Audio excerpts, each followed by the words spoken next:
watched from far away, but you always knew you'd be the one to work while they all play. And you lay awake at night and scheme of all the things that you would change, but it was just a dream.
pretty fast. You don't stop and look around once in a while, you could miss it.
Wait a minute. Let me lower the fucking music, Joe. What are you talking about?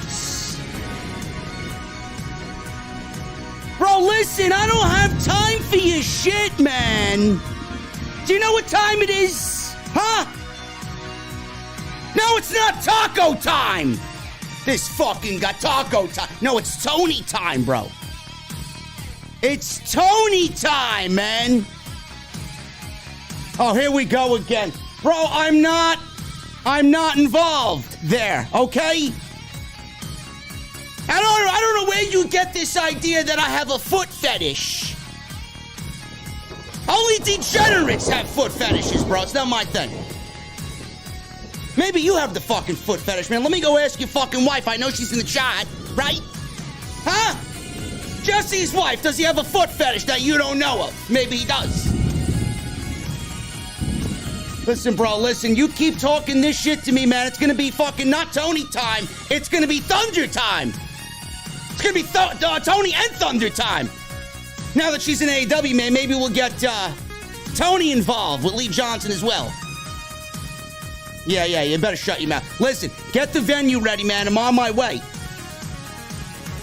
Oh, you got a new sound system, huh? Yeah, we'll see about this one.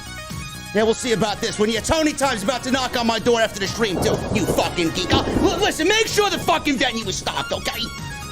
This guy, Taco Time. Go fuck yourself, Taco Time. This guy. Toni Storm is in AEW, man. I don't like to throw the word game changer around, but for the women's division, it is absolutely a game changer. Andrade and Darby Allin, killer main event. CM Punk wants the AEW World title. Who will it be against, though? Will it be Bay or will it be Adam Page? And Wardlow tried to get into the arena tonight, but first attempt, man, no luck at all in getting to MJF. Ladies and gentlemen, it's going to be a very exciting episode of Off the Scripts. We got a lot to talk about. We're going to go over everything that happened on the show tonight. I'm going to the venue. It's crazy in the venue already, man. I know you guys got your cold beverages. I got mine, but I got one very important question before I get the hell out of here, man. Very important. What the fuck are you guys drinking? I'll see you over there.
is AEW successful? Why is Tony Khan running his promotion better than Vince McMahon and Bruce Pritchard are running Monday night and Friday night? Long-term booking.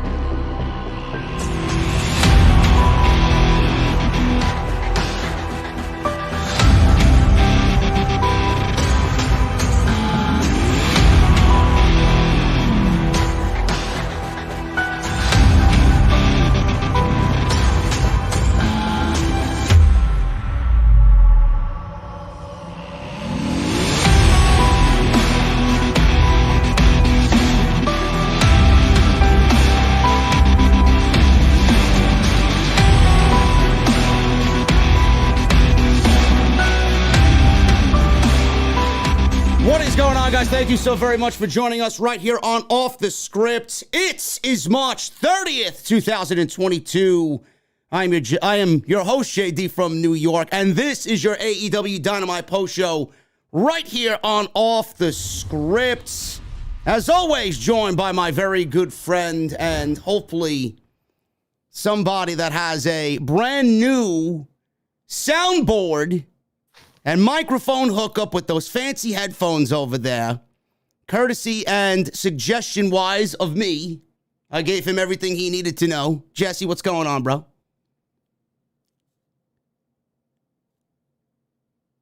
I don't hear you. I'm fucking kidding, bro. This what's going on, man? fucking guy, man. Listen, man, it's not going to be fucking Tony time. It's going to be fucking I'm going to kick your ass time. You make fun of me about this shit again tonight, man, with the fucking sound and Tony time and the foot fetish. Who said foot fetish? Of me. Foot fetish? Huh. Oh, look, on an unrelated note, I was watching the Ninja Turtles the other day. What's the name of his crew? Who were the guys the Ninja Turtles were always fighting? The Ninja Turtles' arch emesis, bro, is Super Shredder and the Foot Clan. Oh, the Foot Clan. Yes. Oh, okay. Yes. All right. Yes, the Foot Clan. Okay. Go ahead. This guy's got jokes. This guy's got jokes over here, man. Listen. Tony time. Well, why am I hearing myself in your in your headset, bro? Why is that? What's going on there? Why am I what do you mean? Why are you? I started. You guys hearing that? I'm hearing myself on your end, bro. And the Foot Clan. Oh, yeah. Man. Oh, okay. Yes. All right. Yes, the Foot Clan. Yeah, okay. I'm hearing feedback there, bro. I don't hear anything. Does the chat hear that feedback? I know they hear the feedback. I just heard Foot Clan, Super Shredder, and something else. I don't know what to tell you, bro. I didn't change any I damn don't thing know. from Oh when we my went goodness! and Look tested at this shit. guy. This guy's already starting the fucking stream off on the wrong foot. Listen, again, thank you guys so very much for joining us here on Off the Script. Tonight, AEW Dynamite, we had the debut of Toni Storm, and it was heavily rumored that Toni Storm was going to be headed to AEW, and I was very excited about this move. I was excited about the rumors. I was excited about the possibility of AEW getting Toni Storm for the women's division. But we have, and I'm still hearing feedback, bro. Tonight, AEW Dynamite. How about now? I don't know. It keeps coming in and out. Is it still coming in and out? Do you hear it now? Mute the stream he has up. Do you still hear it now? I don't hear it. No. Do you have the stream unmuted on your PC? Do you hear the feedback right now? No. Proceed, brother. Okay. Proceed. Okay. Toni Storm signed with AEW. I was excited about the prospect of Toni Storm coming on in to AEW. Ever since she got let go by WWE, she made her debut tonight in a Owen Hart Cup qualifying match against the Bunny. And man, oh man, Jesse, she absolutely looks fantastic. And I don't like to throw the word game changer around, but I honestly think this is a game changer for AEW's women's division, because this is exactly what they need in the women's division. There was heavy speculation by Fightful that Toni Storm was coming in, and there were a lot of people vouching for the company to bring her on into the company. I didn't know when it was going to happen. I I was really kind of hoping it was this week because of all the news that was coming around and the other people that were mentioned with Tegan Nox and Athena, but it ended up being Toni Storm tonight. She makes her debut in South Carolina. What did you think of the reaction for Toni Storm, Jesse? And what did you think about the way she handled herself in the ring tonight against the Bunny? And what do you expect out of her in this tournament? Man, look, I gotta say, man, and I guess I'm just in the mood to be a fucking heel for the night, but Toni Storm is Toni Storm. I like Toni Storm. You know, Toni Storm is fucking great at what she does. But it's not about Toni Storm, man. It's about how she's booked and treated. Ruby Soho got a bigger pop and a bigger introduction than Toni Storm did. And where is she right now? Ruby Riott is on your show, bro.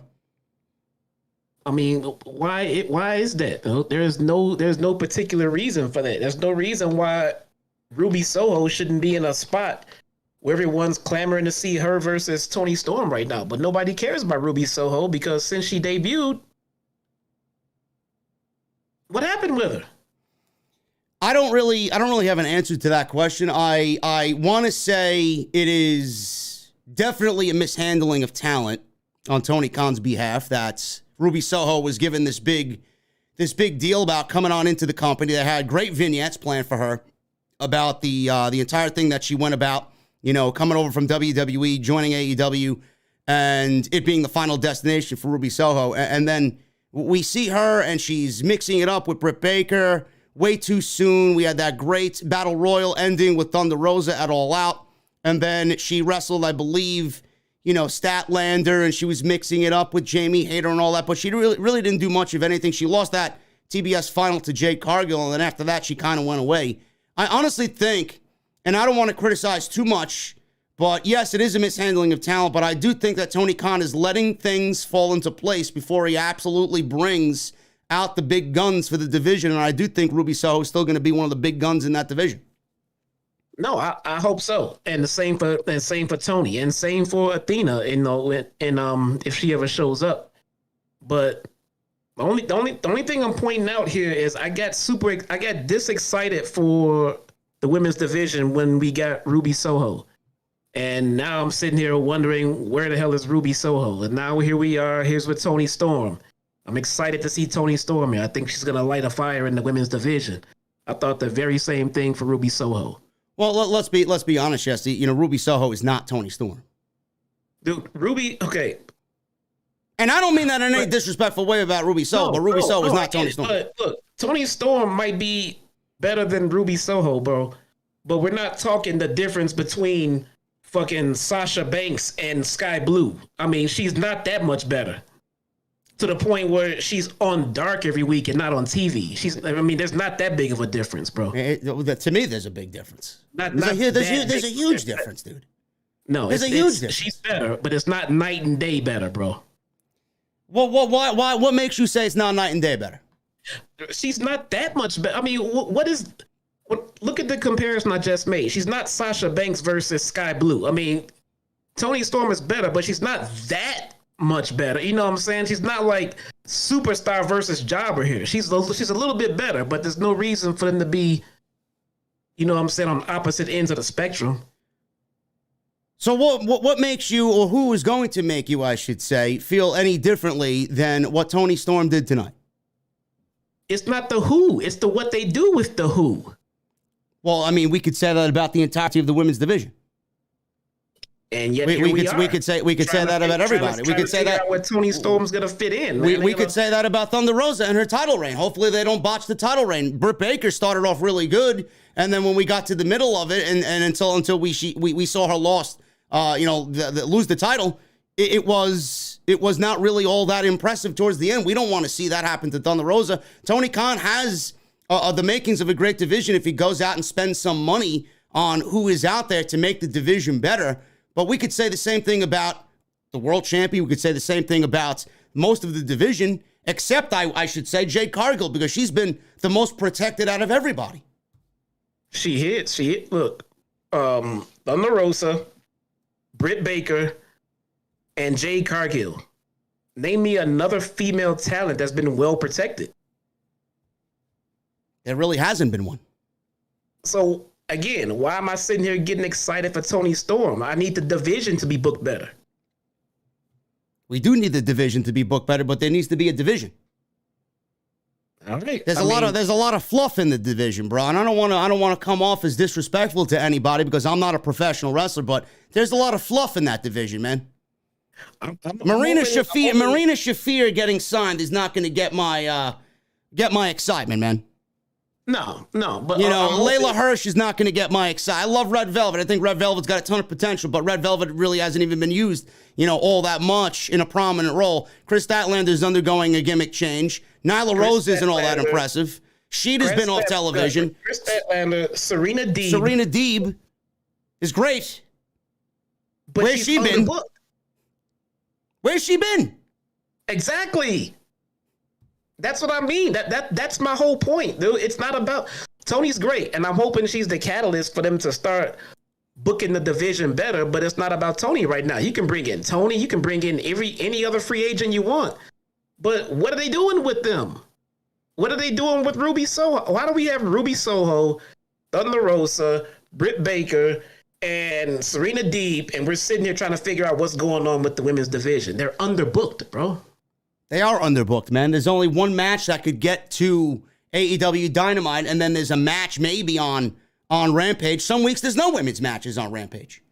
They only have 3 hours of television, but I mean, we could sit here to argue back and forth, but at the end of the day, bro, the women's division in AEW is so much, as far as potential goes there compared to the WWE women's division where it's a complete clusterfuck. We can sit here and argue about fucking AEW's, but WWE's got problems up and down that women's division that I don't even want to fucking talk about because we'll be here for the entire 2 hours. No, we're not talking about the E, bro. We'll stay right here. I know, but I'm saying it's not all that bad over here. It could be. It's not terrible, but it should be much better. It should be much better. And I'm glad the talent's coming in, but right away, I'm thinking more along the lines of where are they going to place Toni Storm? I wasn't thinking that with Soho because I figured they would bring in Soho, put her in some great matches with the top women that they have. That's not what we've gotten. So I'm just hoping that they bring in Storm, start using Soho, start using Deeb, start using the top tier women that they have in meaningful programs, not just put them in matches. I'm talking meaningful programs outside of the women's title. Maybe that's the entire reason for the Owen Hart Foundation women's side of the tournament. Hopefully, man. But listen, I'm excited that Toni Storm is here. I mean, this is, to me, going to be... And Jesse is partially right because there's always that what-if factor about how they're going to be used on television. And is this going to be just the right now and then she disappears and then goes to dark and we don't see her on Dynamite for months on end. I don't want that to be the case. I don't think that's going to be the case with Toni Storm. I think Toni Storm is way too out there for the pro wrestling scene to be hidden away on dark. I think she's incredibly popular. She's more popular than probably anybody on the entire roster. So I don't think that's going to happen. But you are correct that there's always that what if about the now and then where they're going to go. But I do think this tournament's going to be a great foundation for all of the women. Depending on how many slots there are in this tournament, if it's going to be 8, if it's going to be 16, I don't know. But I do think this tournament is going to be a great showcase for the women's division outside of what Thunder Rose is doing and outside of what the TBS champion, Jade Cargill, is doing right now because they don't really have much for her going on. They're throwing her random names every fucking time for a title defense. But I think this is going to be a good thing, bro. I do. I'm hoping so. I'm hoping so. But what if we continue to wait? Because what if he's still waiting to get more talent? What if he's gonna wait until Athena comes in? I mean, I don't fucking know. I just want them to get moving. Well, we don't know when Athena's coming. Athena could come in the tournament. She could be one of the qualifiers for the tournament. Yeah. Hopefully, they got to mix this shit up, man. We talked about Britt Baker maybe taking a break after dropping that title, but to be honest, bro, we can't afford to have her take a break right now. She needs to be in the mix Put her in the fucking tournament. You know, she needs to be in the mix as they bring up the women's division to where it should be with the talent that they have. Oh, yes. If Tony Khan is bringing in talent, Britt Baker should be in the middle, in the thick of things for sure. I don't want her taking a break. Yeah, we only alluded to that because Thunder Rosa clearly is moving on to other things. And then, you know, Britt Baker, after losing the championship, sometimes the champion goes away for a little bit and then they kind of reassess their situation, come up with a plan, attack, and then get her on TV in several weeks following the title loss. So I don't want that to happen, but I do think that you're right. I do think Britt Baker needs to be in the tournament. Right, for sure. Who wins the tournament now that Toni Storm has already set the pace of qualifying first? Do you see Toni going all the way? Obviously, she's an odds-on favorite, and I know a lot of people on my Twitter page this evening were saying, let's do Toni and Serena Deeb in the finals of this tournament. I would rather see Toni Storm and Athena in the finals. If she's coming, if she's coming for the tournament, I would rather see two brand new women in the finals of the tournament. Not to exclude any of the women that's been there, because the tournament is made to help start and progress storylines. So we have storylines to build for them in the middle of, but only one can win. So I just think it'd be interesting if we had two new talents come in, battle it out, and they could probably even start a feud going from that point. But I wouldn't argue with Deeb and Toni Storm. I mean, anything Serena Deeb is A-okay with me. So you're lobbying for two ex-WWE talents, one that got cream pie to the face and the other one that got demoted to NXT and then fired because Bruce Pritchard remembered who she was.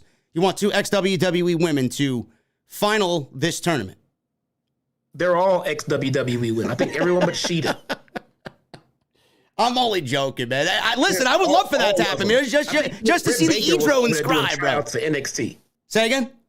I think even Britt Baker was over there doing tryouts for NXT back. Are you kidding me, man? She got squashed by Nia Jax on some fucking Monday night show. I don't know. Yeah, they're all ex-WWE, but now they're here to actually become real talent. So awesome. Listen, man, if that ends up happening, I'd love to see the E-Drones cry, bro.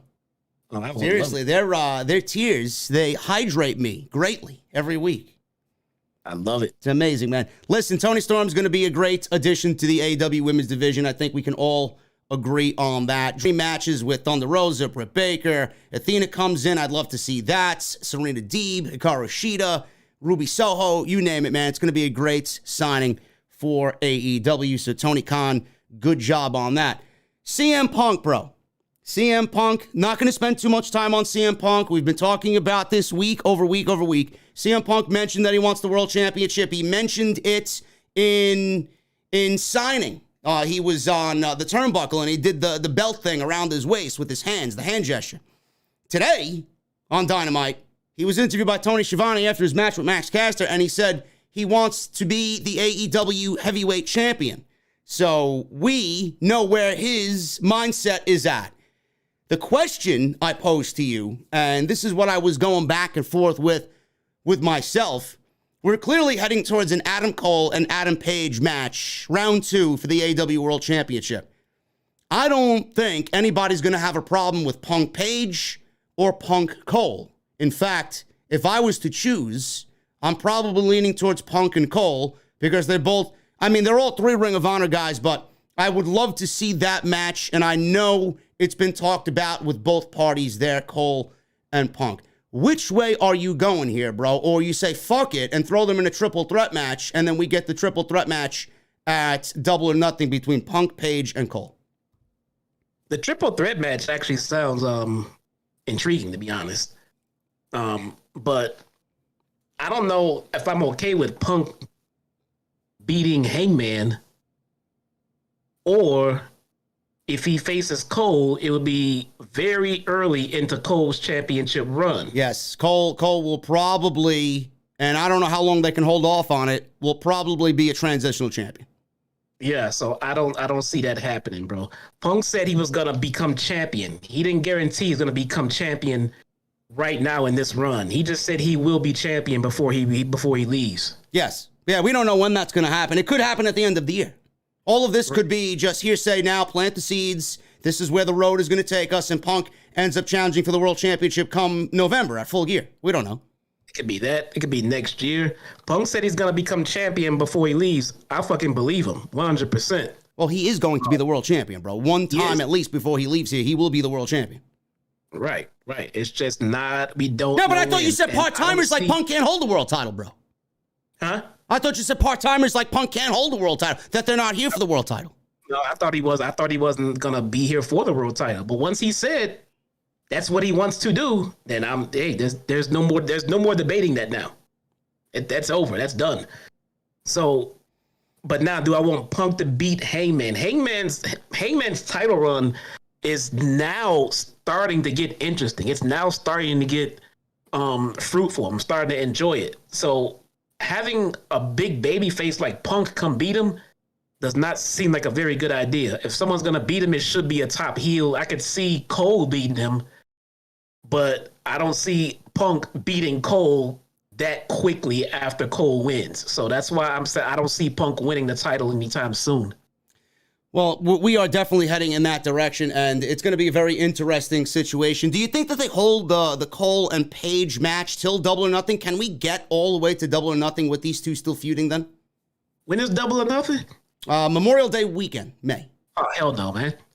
No, that'll be on a special. That'll be on a special. It'll be. You know, there's going to be a battle. There's going to be a Battle of the Belts before we hit the summer. I think Battle of the Belts is happening in April, if I'm not mistaken. Yeah, we can't go that long. I gotta go through the summer. That's going through SummerSlam, weekend, everything else. We can't go that fucking long. So this creates a nice scenario. If we do that, I mean, is Cole even going to touch a world championship right now? Do you still keep the title on Page? I mean, if Cole wins, who is he defending? There's a lot of questions that I have that I don't really have an answer to. I'm a man of many words, but I don't really have the mindset to fill in these blanks right now because it's very wide open. If Cole wins the title, then who would he defend the title against in the interim going into Double or Nothing? I would keep the title on Hangman, putting it on Cole, and then you have the Elite going through their issue and everything else with Kenny coming back and all of the above. There's no need for Cole to have the title right now. Meaning there is plenty of interesting storyline for Cole and the Elite and Red Dragon and Kenny to go through without needing the title for it. And that leaves Hangman with the title to do much more interesting things with other people. Yes. So they can easily work. Here's what I see. If they do another match with Cole and Hangman, I think I see the return of Kenny in that match to cause Cole that title.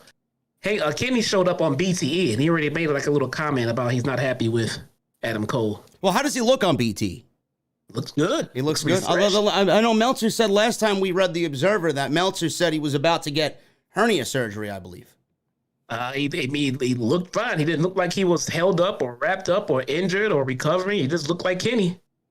Well, maybe you're right. Maybe we do get that. And we get the Elite and now the Undisputed Elite kind of building towards their feud. So it is going to create some interesting storylines, and nothing is really wavered here. Nothing's really taken a detour. Adam Cole, Adam Page, I'm very much looking forward to their second world title match. Punk is going to be in the mix. Whether that's going to be at Double or Nothing or it's going to be after Double or Nothing, that remains to be seen. But one thing is for sure, CM Punk is going to be the AEW World Champion at some point, I believe, this year in 2022.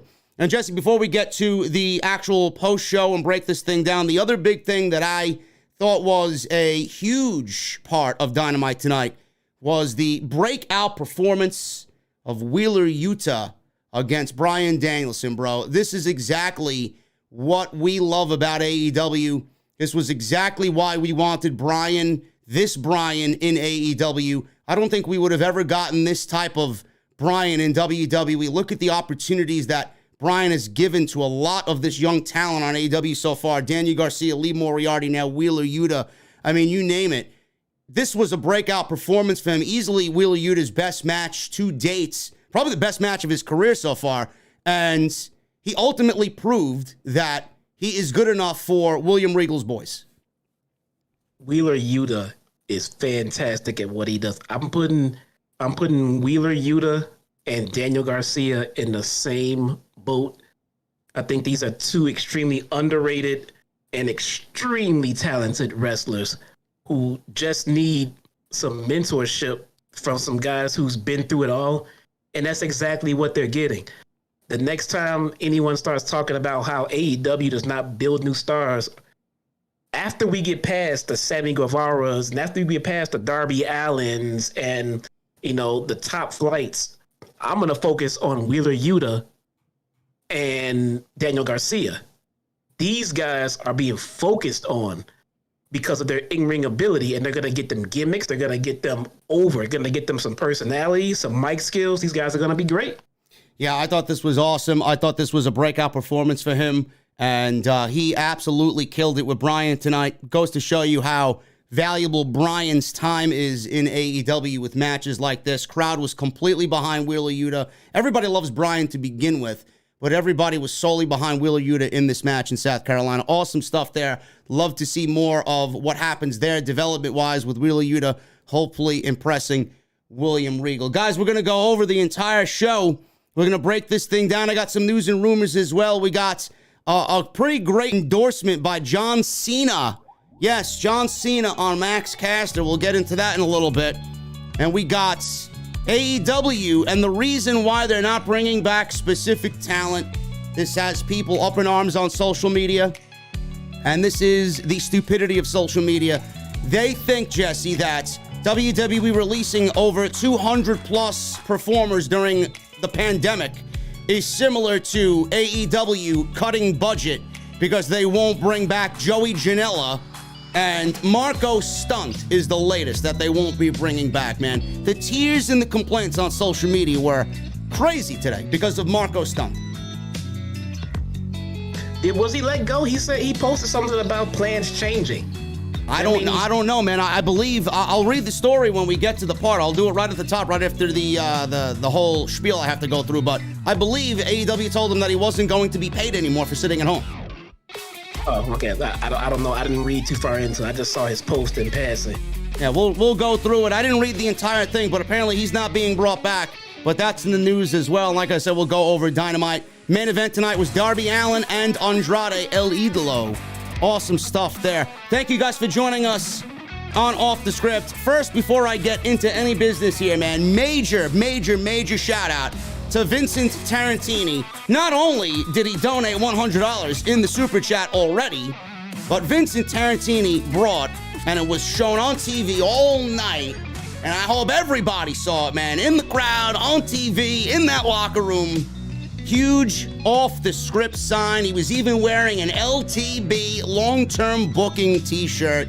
Vincent Tarantini, bro, your drinks tonight are on the house, man. Awesome stuff. Thank you so much, brother. That meant the world to me. I love seeing that, man. If you guys are at these shows and you're listening to the podcast, follow Vincent's footsteps, man. I love that shit. Thank you, brother. That was fantastic. And he had a little Chi-Town Smart logo on there, too. Just want to point that out. Oh, I didn't see that. Oh, I saw it. I saw it. Yeah, of course you did. Of course you saw did. it. But anyway, Vincent, thank you so much, brother. That means the world to us. And definitely, next meet and greet, bro. If you're there, rounds are on me. Follow me on social media, guys, at JDfromNY206. That's Twitter and Instagram. Hit that subscribe button down below. Turn on the bell for notifications. Make sure you guys hit that thumbs up. I see 676 likes in the chat. Let's try and get to 1,000, man. 1,000 is the minimum goal for the live stream tonight for AEW Dynamite right here on OTS. Jesse, what's going on with your YouTube channel, man? What's going on in the world of AEW Dark? Guys, we are still doing what we do on Mondays and Tuesdays. AEW Dark live watch-alongs. The sound quality has improved. I'm still working on a few other things. We're going to keep improving the channel. So all my day oneers, you know who you are. Much appreciated. If you are not down, yeah, they're my day oneers. Join me Mondays and Tuesdays, 6 p.m. Central, 7 Eastern. We watch AEW Dark, guys, live. We'll dish out tacos for the guys who deserve it, and for the women who deserve it, and for the guys who suck, they don't get tacos, bruh. Or worse, they get sour cream. But I got something else that I want to ask. I have a favor to ask of the OTS family. Right. So I got a friend, all right, that I went to, well, we didn't go to school together. We went to different schools, but we worked together when we were in high school. All right. And we were good friends. We hung out. after work, outside of work, stuff like that. And then as we grew up and graduated, we grew apart separately. And this friend of mine ended up taking a route and becoming a WWE superstar. This friend of mine, you guys know him as Armando Alejandro Estrada. All right. Now, I've been reaching out to my boy Armando, and he likes to use his Twitter for kayfabe. He doesn't like to fucking use it for real shit. So here's what I want you guys to do. I want you to tweet at this motherfucker, dude. Real Armando haha. Real Armando haha. Tweet at this fucking ass. I want you guys to fucking Twitter bomb this fucking prick, dude. And tell this motherfucker to acknowledge me. Acknowledge me. Everyone. Real Armando ha ha. Dead serious, guys. Twitter bomb this fucking prick. OTS the fuck out of him right now. I gave him a few days of warning. He didn't want to listen. Let him fucking have it. I'll even start spilling his fucking dirty secrets if I need to. Maybe I won't. You are a fucking prick. I can see you now, you asshole. Jesus Christ, bro. You're worse than Ronda Rousey, bro. What the fuck? You want to talk about somebody being long-winded? You of all people. Oh. You give me a fucking platform to say something, and then you start fucking doing this shit. Oh.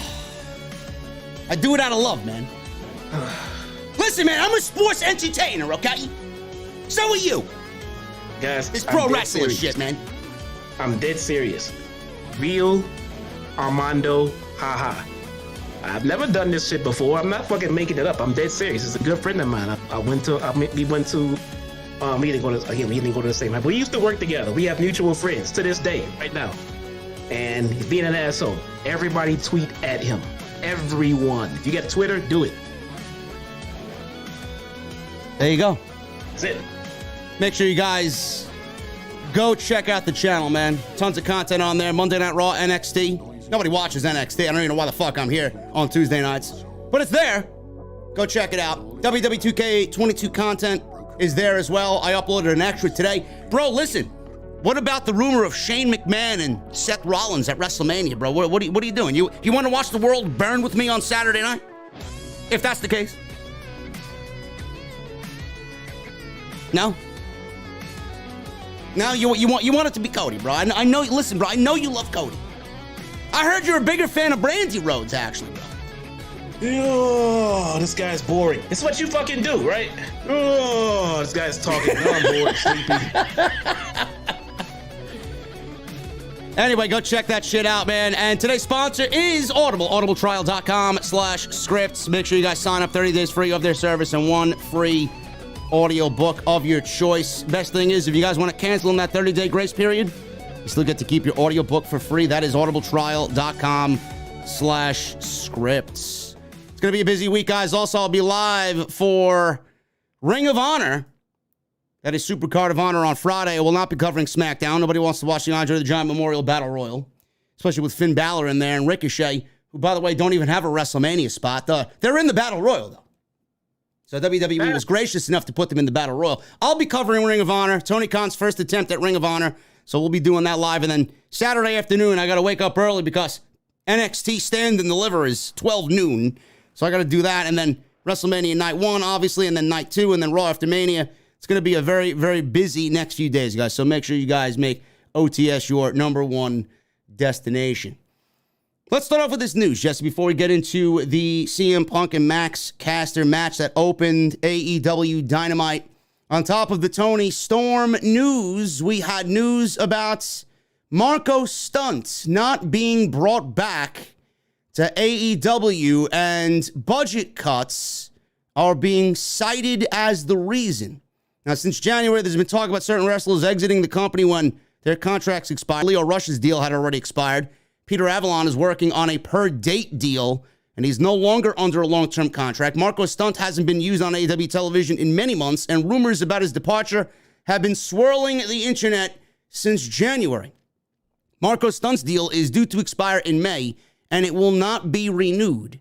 In an update posted by Sean Ross Sapp today, the reason given for why Stunt's deal was not renewed is that the roster has been growing and they are trimming the roster because of budget cuts. Sapp reports that Stunt got a call from AEW's head of talent relations, Christopher Daniels. The split was said to be amicable and the conversation went well. Since Stunt's exit from AEW, they have dropped the Jurassic Express name. They are referring to the remaining two members as simply Jungle Boy and Luchasaurus. Sounds like a Bruce Pritchard move if I am being honest with you. The last time Stunt wrestled a match on AEW television was on an episode of AEW Dark from last September. He's been wrestling on the indies, including GCW's Don't Tell Me What to Do pay-per-view that aired last month in New Jersey. Jesse, I think we are pretty much in the same boats that we discussed with Mr. Janela and Leo Rush. None of these people, they never sign exclusive deals. Every one of these guys was able to go to the indies and go and work and do what they need to do to make ends meet and work whatever dates that they want. They weren't solely exclusive to AEW like an Adam Cole, like a Moxley, like a Keith Lee, and guys like that. Punk, you guys know the bigger names that just signed to AEW. They are exclusive. They are not allowed to work anywhere unless it is a huge deal and Tony Khan approves it. Everybody else can work these little GCW shows, MLW. They want to go over to Japan and do whatever they got to do. Fine. They want to work places like House of Glory. They could do that as well. But the thing is, Jesse, the year ones, and this is not the first time we've discussed this, the year ones, Tony Khan needed bodies. Tony Khan needed names. Some of these names had some indie value. AEW wasn't really known at all. They were an upstart company. He needed bodies for the first couple years until where Tony Khan wanted to take it, like we see now. And people like Marco Stunt and Joey Janela, they served their time, they served their purpose. And now Tony Khan, he's not releasing them. He didn't release anybody in the middle of a pandemic. He paid everybody through the pandemic. He's just simply telling them, thank you, I don't need you anymore. You're free to go do whatever you want. The door is open. If I need you, I'll give you a call. That's pretty much the basis of the entire situation, bro. But people are making it into a bigger deal than it really is. Yeah, they are. I mean, I wasn't, as excited as you were about Joey Janela getting fired. You know, well, when you go publicly on a fucking shill podcast and say, you know, I've decided not to re-sign with AEW, you would have to be offered a contract, bro, to then make that statement about declining to go back to AEW. They didn't need Janela like they did not need Marco Stunt. That's why I got all animated. I wasn't offended by it. He didn't call you out, did he? I don't know. I don't give a fuck what he says. All right. Okay. Well, yeah, it sucks. But we can't keep everybody. Some people have to go. You know, it sucks. I wish them well. We'll see them on the indies. Same for Marco. I wasn't a big fan of Janela, but you know, I'm like everyone else. Thanks for being here for the start. You know, it's not to say that he can't come back for some one-offs. No. Or not even that. Who's to say he can't build his value up somewhere else and then come back for another run? I've seen people do it before. So who's to say Marco Stunt doesn't go build his value up and maybe get signed by WWE?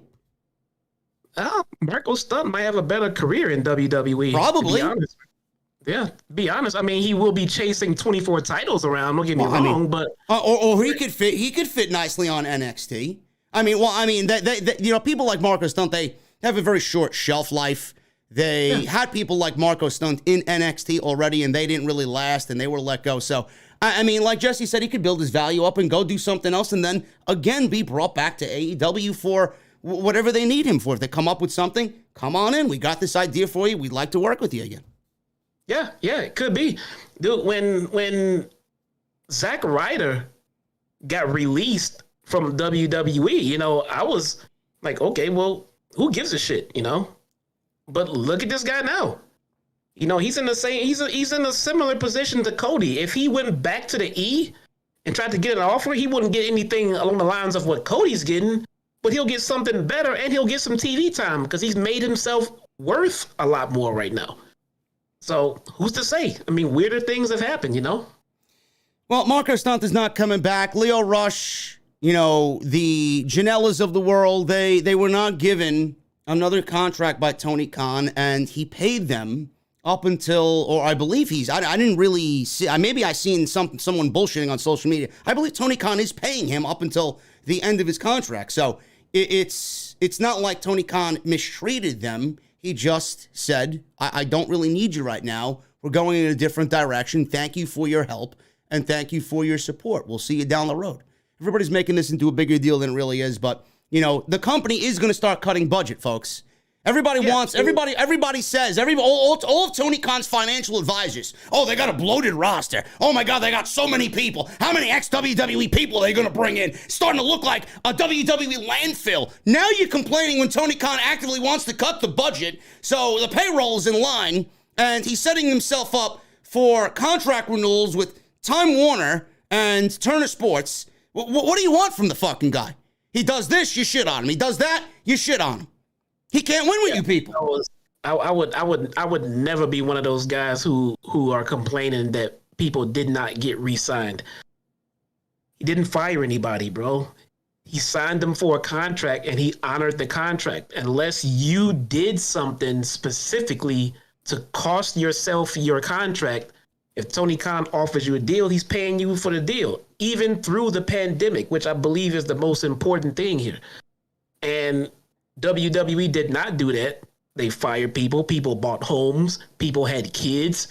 People had things going on financially, and they thought they had secure jobs. And the company that made more money than anything ever fired them from their low budget. And I mean, look, I think people like Braun Strowman are a little bit different. I think that guy was being paid too much. Yes, that's a great example, Jesse. That is a budget cut release. He was making $1.2 million a year. So that was too much. Yes. But that's not to say they could not have restructured his deal and offered him something more equivalent to what his value was at the time. Yes. So I'm not a fan of releasing. If you were signed to a deal, if I'm signed to WWE and I decided to go work AEW, I'd be in deep shit. I'd be sued. I'd be up the creek. But you decide that you don't want me anymore, then I'm fired and I have fucking nothing but this 90-day fucking paycheck coming in. I mean, that's not fucking fair, dude. If I'm stuck with you, you're stuck with me unless one of us does something to fuck it up. That's how it should be. If you sign them for 3 years, fucking pay them for 3 years. Yes. I mean, you want to keep them off TV because you have nothing for them? That's on you. That's you wasting your own money. Yes. But you should not be firing people if you hired them to a deal. That's just the way I look at it. So if your contract expired and you've decided that what you have gotten from that person during that contract is no longer worth it, and you opt to not re-sign it, that does not make you an evil boss. That just makes you a businessman that say, hey, we took a shot at you. It didn't pay off. So we're going to part ways. Maybe we'll come back to it later. Yes. Simple. It's not a big deal. Yeah, WWE fired over 200 people, 75%, I would say, probably a little bit more than that, maybe 80%, were all hires of Triple H and his team and what they did with NXT. There is a definite correlation to that. But this is not the same thing that WWE did with their 200 talent releases. This is not the same thing that Tony Khan now is doing with fucking poor little Marco Stunt. Tony Khan didn't fire anybody but Jimmy Jacobs, and Jimmy Jacobs was fired because he got blasted during the Me Too movement, or Speaking Out movement, or whatever the fuck it was. So that's the only termination that he's had in his entire run as head boss, head honcho in AEW. This is not a comparison by any means. So if you or anybody else is making that comparison, if you see this comparison being made on social media, immediately ignore it. It's not the same. You mean Havoc? Jimmy Havoc, yes. What do I say? Jimmy Jacobs? Yeah. Same fucking Havoc, thing. Yeah, no, Havoc got caught up and he got let go. John Jimmy Jacobs. Jimmy Havoc, yes, you're right. Yeah, I mean, it makes sense, dude. That's a reason. You're a public figure. Your public persona has been tarnished because of your own actions. That's a reason. I can't make any money off you, but you running around being accused of this shit. Yeah. So other than that, dude, if I want to let you go because you're not getting over, or you're underperforming and things like that, it is not only the performer's fault. You know, it's also the promoter's fault.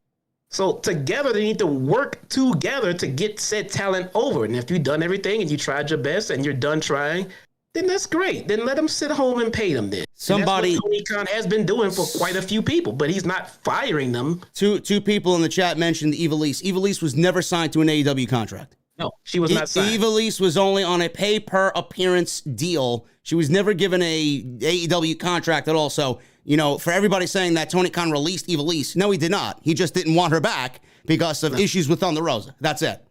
No, stop looking for the one exception, guys. There is no exceptions. No one in AEW was fired just because they weren't getting over, or for budget cuts, or for whatever ridiculous reason. No one. If you were fired from your contract, it's because of something that happened or something that you did. So that's that. Marco Stunt's not coming back. And again, like I said, if you see people mentioning this on social media, making the comparisons, don't even bother with it. It's not anywhere close to being the same.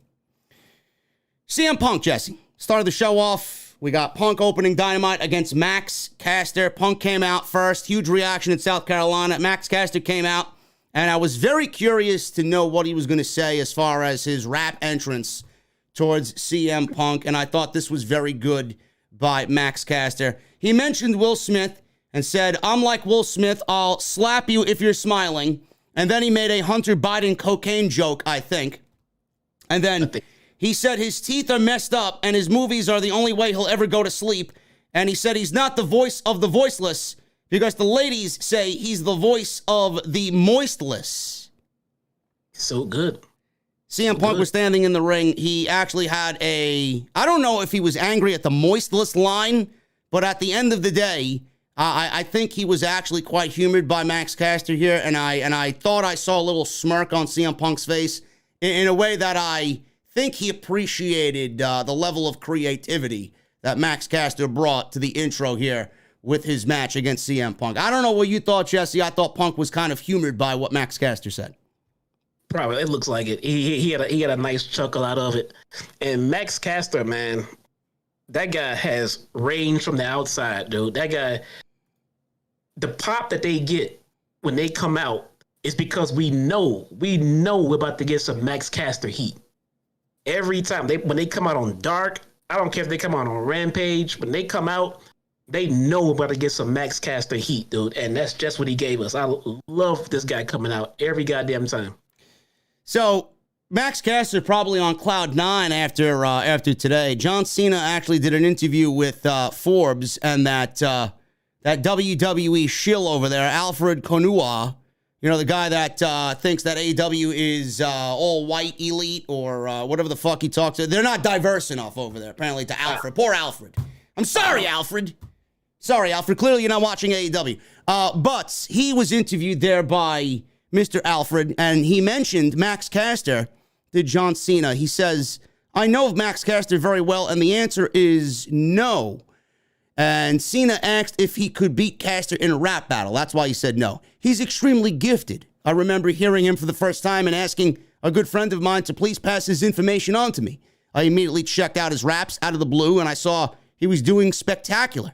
I wish him all the best of luck, but I can't give him any advice because he's punching far above my weight class. He's very gifted. He's gifted enough to rhyme to the beat live, where I kind of did my stuff a cappella to let the punchlines sink in. Hip-hop constantly evolves, and it constantly moves forward, and he is the better version of what I did. He's really, really spectacular. As long as he keeps everything in realistic perspective, he shows great potential. John Cena put over Max Caster better than anything I've seen so far, bro. That is absolutely the cream of the crop right there as far as compliments go. If you're getting something like that from John Cena, man, your career is going to be a great one. John Cena just put over an AEW talent better than WWE has put over any of their new talent. Yeah. Any of their new talent. Unless you are a Stone Cold or a Lita or you know, a Sunny Ray or some shit, you know, you're not getting put over. I mean, but that's a hell of a fucking nod, man. Yo, can we get John Cena to say something nice about Ricochet?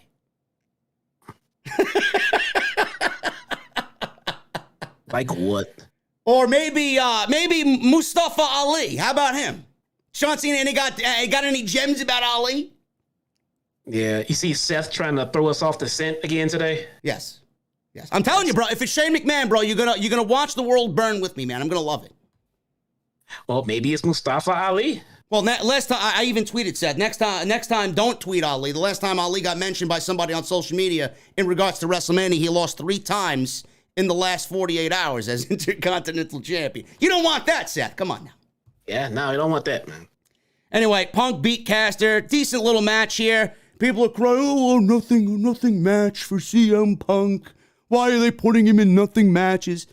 Everything that Tony Khan does is by design, you fucking geeks.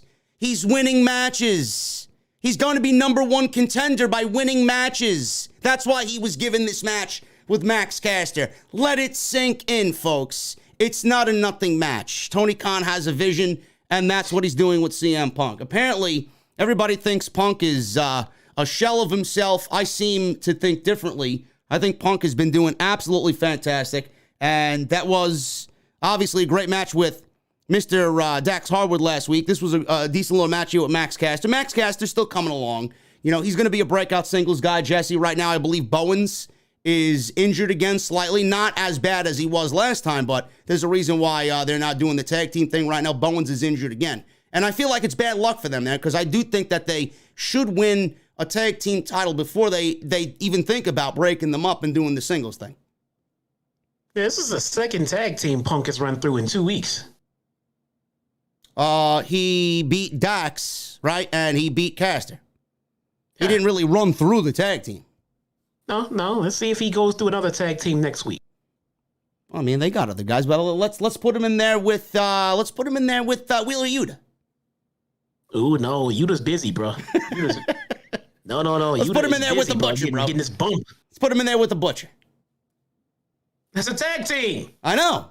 I'm just playing off what you're saying. Never mind. All right. CM Punk, he beat Caster here. The official's back was turned, and Punk was obviously in control. Bowens was there. He was trying to cause a distraction, and Caster landed a coast-to-coast drop kick off the distraction because Punk fell off the top rope, and he nailed it barely. He got a 2 count.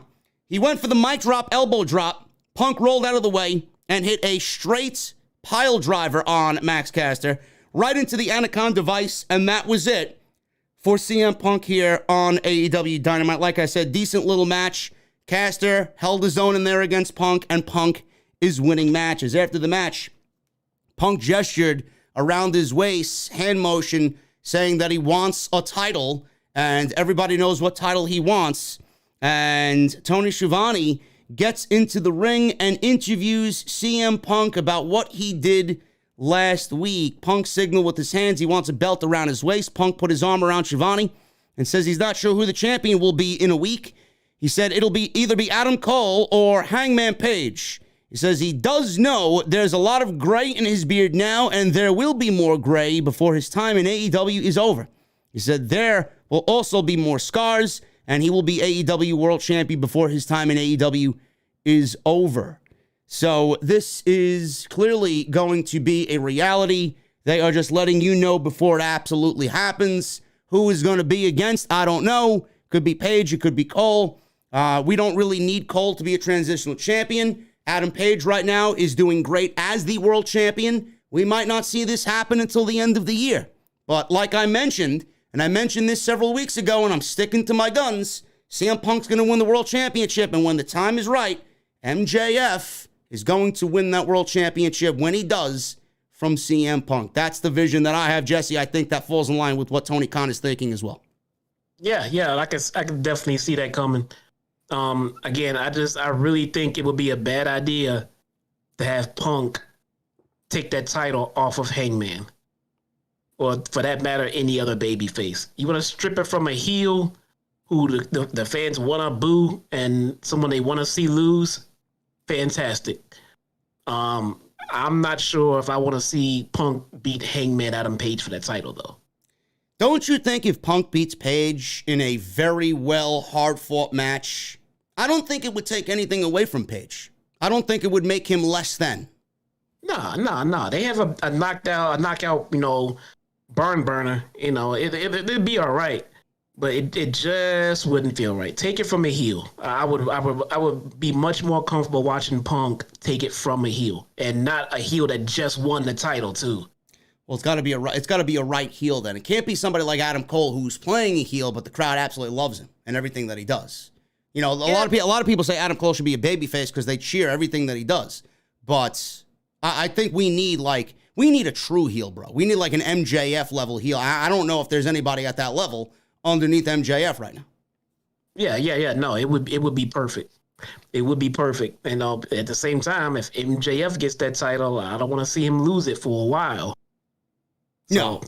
I don't know how long Punk's deal is actually for. Does anyone actually know that? If I was to make a logical guess, I would say 3 years. Yeah, I would. I mean, it would be a guess though, because we're coming up on a year now. Yeah. So I don't know, man. That's actually a really good question. I wonder how long Punk is on for. If Punk is the world champion, and we do get a solid reign with Punk as the world champion, I beg of Tony Khan, we need to see Bryan versus Punk for that world title. If they're doing a stadium show, bro, that's the match that headlines that stadium show. Yes. If Punk is gonna take the title from Bryan, yes, absolutely. Yes. Heel Bryan versus face Punk. Yes, do it. Alex Marvez, he was going to interview MJF and FTR backstage. Mark Sterling comes out of nowhere and starts putting these flyers on the TV screens backstage and on the wall. If you guys saw hard cam against the barricade, well, that was covered by the AEW logo, the black cloth that covers the barricade, there were Wardlow signs saying, "Do not let this man into the arena." So MJF had the signs made to notify security, if you see this man, do not allow him into the building. Marvez asked why they were doing that. MJF said, they don't say his name anymore. Marvez mentioned Wardlow. Don't mention his name around here anymore because he doesn't exist in this universe anymore. He said the Pinnacle are going to start getting wins now that that big oaf is out of the way. He said FTR will beat the Asinine Boys. And then next week, Sean Spears will get an easy win over Sean Dean. Dax says he's not sure what's going on between him and Wardlow, but MJF and Wardlow, they are both Cash and Dax's friends. And they don't want to get in the middle of it. So MJF said, listen, we're not just friends, we're goddamn family. He said he didn't want to tell them before. And this I don't know why this made me laugh my ass off.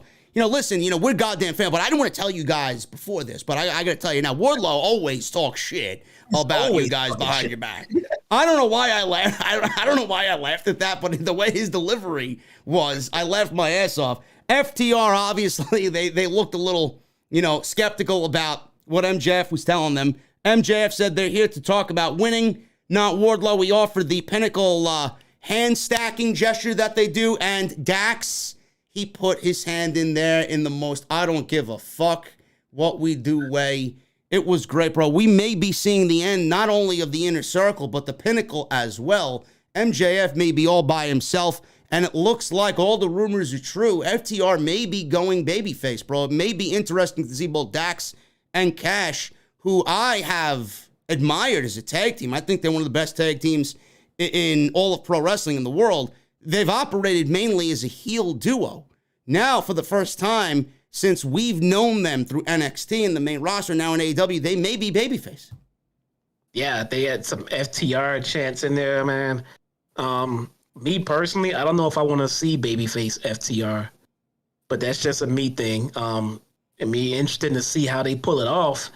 But their wrestling style alone really screams heel because they don't do the big, high-end spots. Yeah. But you put them in a match with some high flyers and they'll sneak a couple of in and then they'll help the high flyers make their moves look better. But their wrestling style alone screams heel. So it's just a me thing. Babyface run might be all right. We'll see. I'm hoping they stay heel though. But it seems like they put the faction back together just to kind of facilitate a breakup for it, because it's kind of what they're doing. And if Wardlow's out of the question and MJF is wrecking his whole relationship with FTR, MJF needs a heavy. Maybe that's where we're going to get Brian Cage. Yeah, we discussed that last week. MJF seems to be heading down a path where he's going to end up by himself. You know, MJF is great, and as great as he is a heel that always seems to rely on nefarious means, and he needs that muscle behind him to make him look good. Like we discussed for the last couple of weeks, Brian Cage re-signed a one-year deal with AEW. He didn't really go out there and say it, but it's been reported. He dumbed down the rumors and then said that, yeah, there's a plan for me to come back to television. When that is and what that's going to be, we don't really know yet. We're working through that. I could see him be the muscle as well for MJF, and I think that would be a great fit. Fantastic fit. It'll be a fantastic fit, mostly because Wardlow was suffering from pretty much the same thing that Brian Cage is suffering from. Physically looked great, but the crowd just has no interest in the gimmick and the promo ability and everything else. MJF personally got Wardlow over, and I think he can do the same thing for Brian Cage. Yeah, I think so too. I think that would be a great idea. We'll see what Tony Khan has in mind there.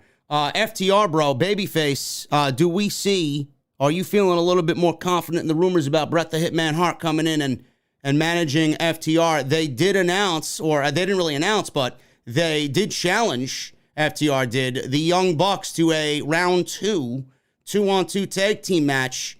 Do they lose that match, and do they then enlist Bret the Hitman Hart as we get closer to Double or Nothing here? Well, we just talked about FTR going heel, going babyface from heel, and everything else. And if they're going to pair them with Bret, that seems to be something that could help facilitate a babyface turn. Yes. Because nobody's going to boo Bret the Hitman Hart. Nah, that's not happening. So put him with FTR, then yeah. Because I was wondering how Bret was going to come in and be heel. But yeah, they're seemingly turning FTR babyface. So he could help them get that babyface run over. So I wouldn't doubt that at all. So if they do this match with the Bucks and FTR, and do we see Bret there? Do we see Don Callis get involved to help the Bucks? And then do we see Bret come out and handle Callis? You know what? Now that you mention it, I could absolutely see that happen. Yeah, maybe.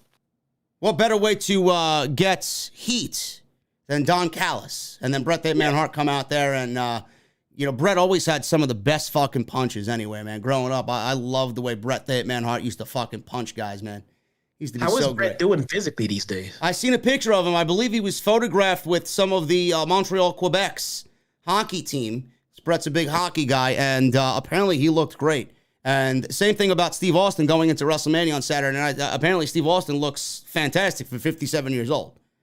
So Great. I'm glad everybody's keeping in shape, man. We don't need any more bad news. So if Bret comes back to TV, man, that's great, because Bret was one of my all-time favorites, and we just celebrated an anniversary. It was the I don't know what year, but WrestleMania 13. Him and Stone Cold, bro, one of the greatest matches, maybe one of the greatest matches of all time.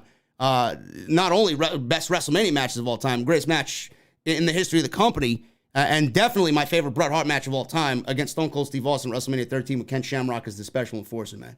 That shit was, that's a thing of beauty, man. I don't think we've ever gotten a match like that, even now, today. Awesome stuff. Yeah, we don't need any more premature wrestling deaths these days. Nah.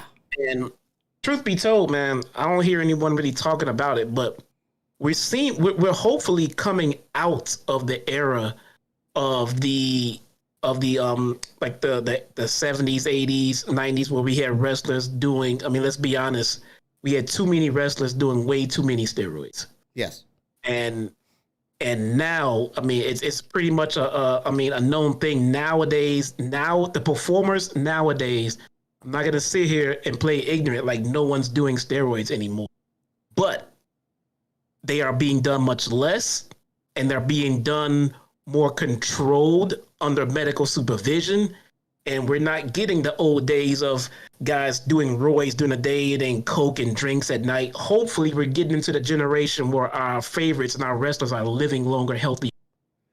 Well, it's also the rigorous schedule that those guys had back in the day. It's nothing like it is today. I mean, WWE still tours but it's not as bad. Some of those guys were doing 2 or 3 shows a fucking night back in the day, well before we were born. But it was, a situation where the touring schedule took its toll, and now that the pandemic hit, things have changed. AEW really isn't taking the show on the road. They wrestle, once a week, twice if there's a pay-per-view, 3 times if there's a live Dynamite Rampage, and then a pay-per-view, make the whole round for the week. WWE's got Raw, SmackDown, and then they take the show on the road. I think there's a couple of off days in between. It's not as bad as it was, bro. So, I think nowadays the whole routine is a lot easier on their bodies, and I know they've made advancements in the ring as well to lessen the body slamming and the rigors of being a pro wrestler. So I don't know what that details, but I've read that the enforcement of the ring has changed greatly over the years. It's good. It's good. I want to see the overall health of everyone get better. Because I know it was real toxic back in the 80s, 90s, and shit like that, man. But and steroids got a bad rap because of it. But again, things taken in moderation and done the right way under supervision, and steroids can be a beautiful thing. It's helped plenty of people recover from horrific injuries and things like that. You just can't live on them. And I think we're seeing the effects of that from all our favorites from back in the day dying very, very, very early. Yeah. So hopefully, and I'm pretty confident of this, our favorite talents are going to live much longer, healthier lives. Speaking of looking healthy, Jon Moxley looks fantastic. He was in a match tonight against Jay Lethal. This was announced, I believe, earlier in the day today on social media by Tony Khan. First time match for these two in AEW. Don't know if they previously met somewhere before AEW. More Jay Lethal on my television. I've been saying it for the last couple of weeks.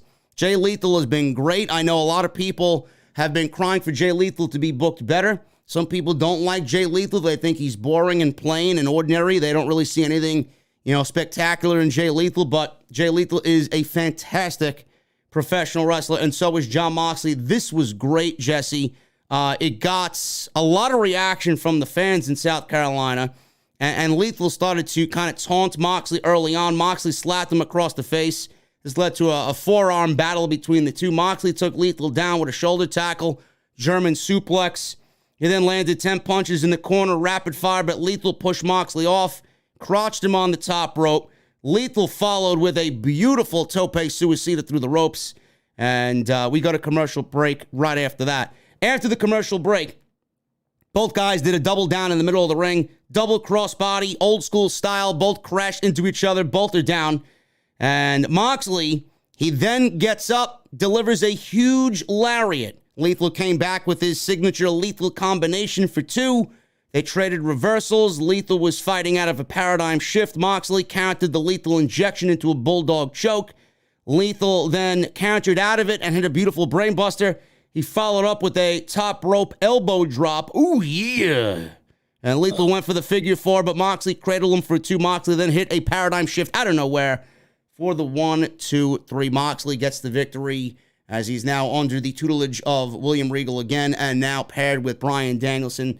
Jay Lethal, he kind of teased last week that he needs to go in a different direction, and the matches that he's lost outside of the, I don't know who else he lost. He lost to Ricky Starks, he lost to Adam Cole, and he lost to Sammy Guevara. Outside the win for Sammy, there was no nefarious bullshit that happened to get Jay Lethal a loss. Cole and Ricky Starks, they both cheated to win against Jay Lethal. They're teasing something with Jay Lethal, which makes me happy because he's going to be on TV a little bit more, and that's a great thing. But if we see more of this out of Jay Lethal, Jesse, I don't know why Tony Khan would not want to put him on television. This was fantastic. I could have easily saw this placed on that Ring of Honor show, and it would have been fucking great. Yeah, no, this is great. If they're teasing any kind of change with Lethal, then it's perfect. It's what he needs because he has the promo ability. He has the in-ring ability. He has the look. He has the respect. Yeah, the guy's, yes, he's over as fuck. He has respect. He has it all. Just give him something to do, and it looks like that's what they're getting ready to do. So perfect. Just give him something to do. I remember not that long ago we were talking about Punk, and we were saying, "Oh, this shit with Punk is getting boring. He's not doing anything." And I said, "Everybody, just wait until he gets a meaningful story to sink his teeth into." and then we got him and MJF, and then we quit talking about Punk being boring. After the match, they shook hands, and obviously something is going to come out of that because Lethal was just a little funny there towards the end of the match. So we'll see what happens in the next chapter of Jay Lethal being on AEW Dynamite. We got Marina Shafir, Jesse. We got Marina Shafir. She had a video package show after this match showing her and some of her highlights on AEW Dark. I'll leave this to you, Jesse, because I don't watch Dark. You can fill everybody in on how Marina Shafir has come along here. I have been very vocal that I have not been a big fan of hers while she was in NXT. I thought whatever her and Jessamine Duke did, they did not come off well in NXT. And that was under Triple H's guidance there in NXT. They still did not get over the way that they had hoped.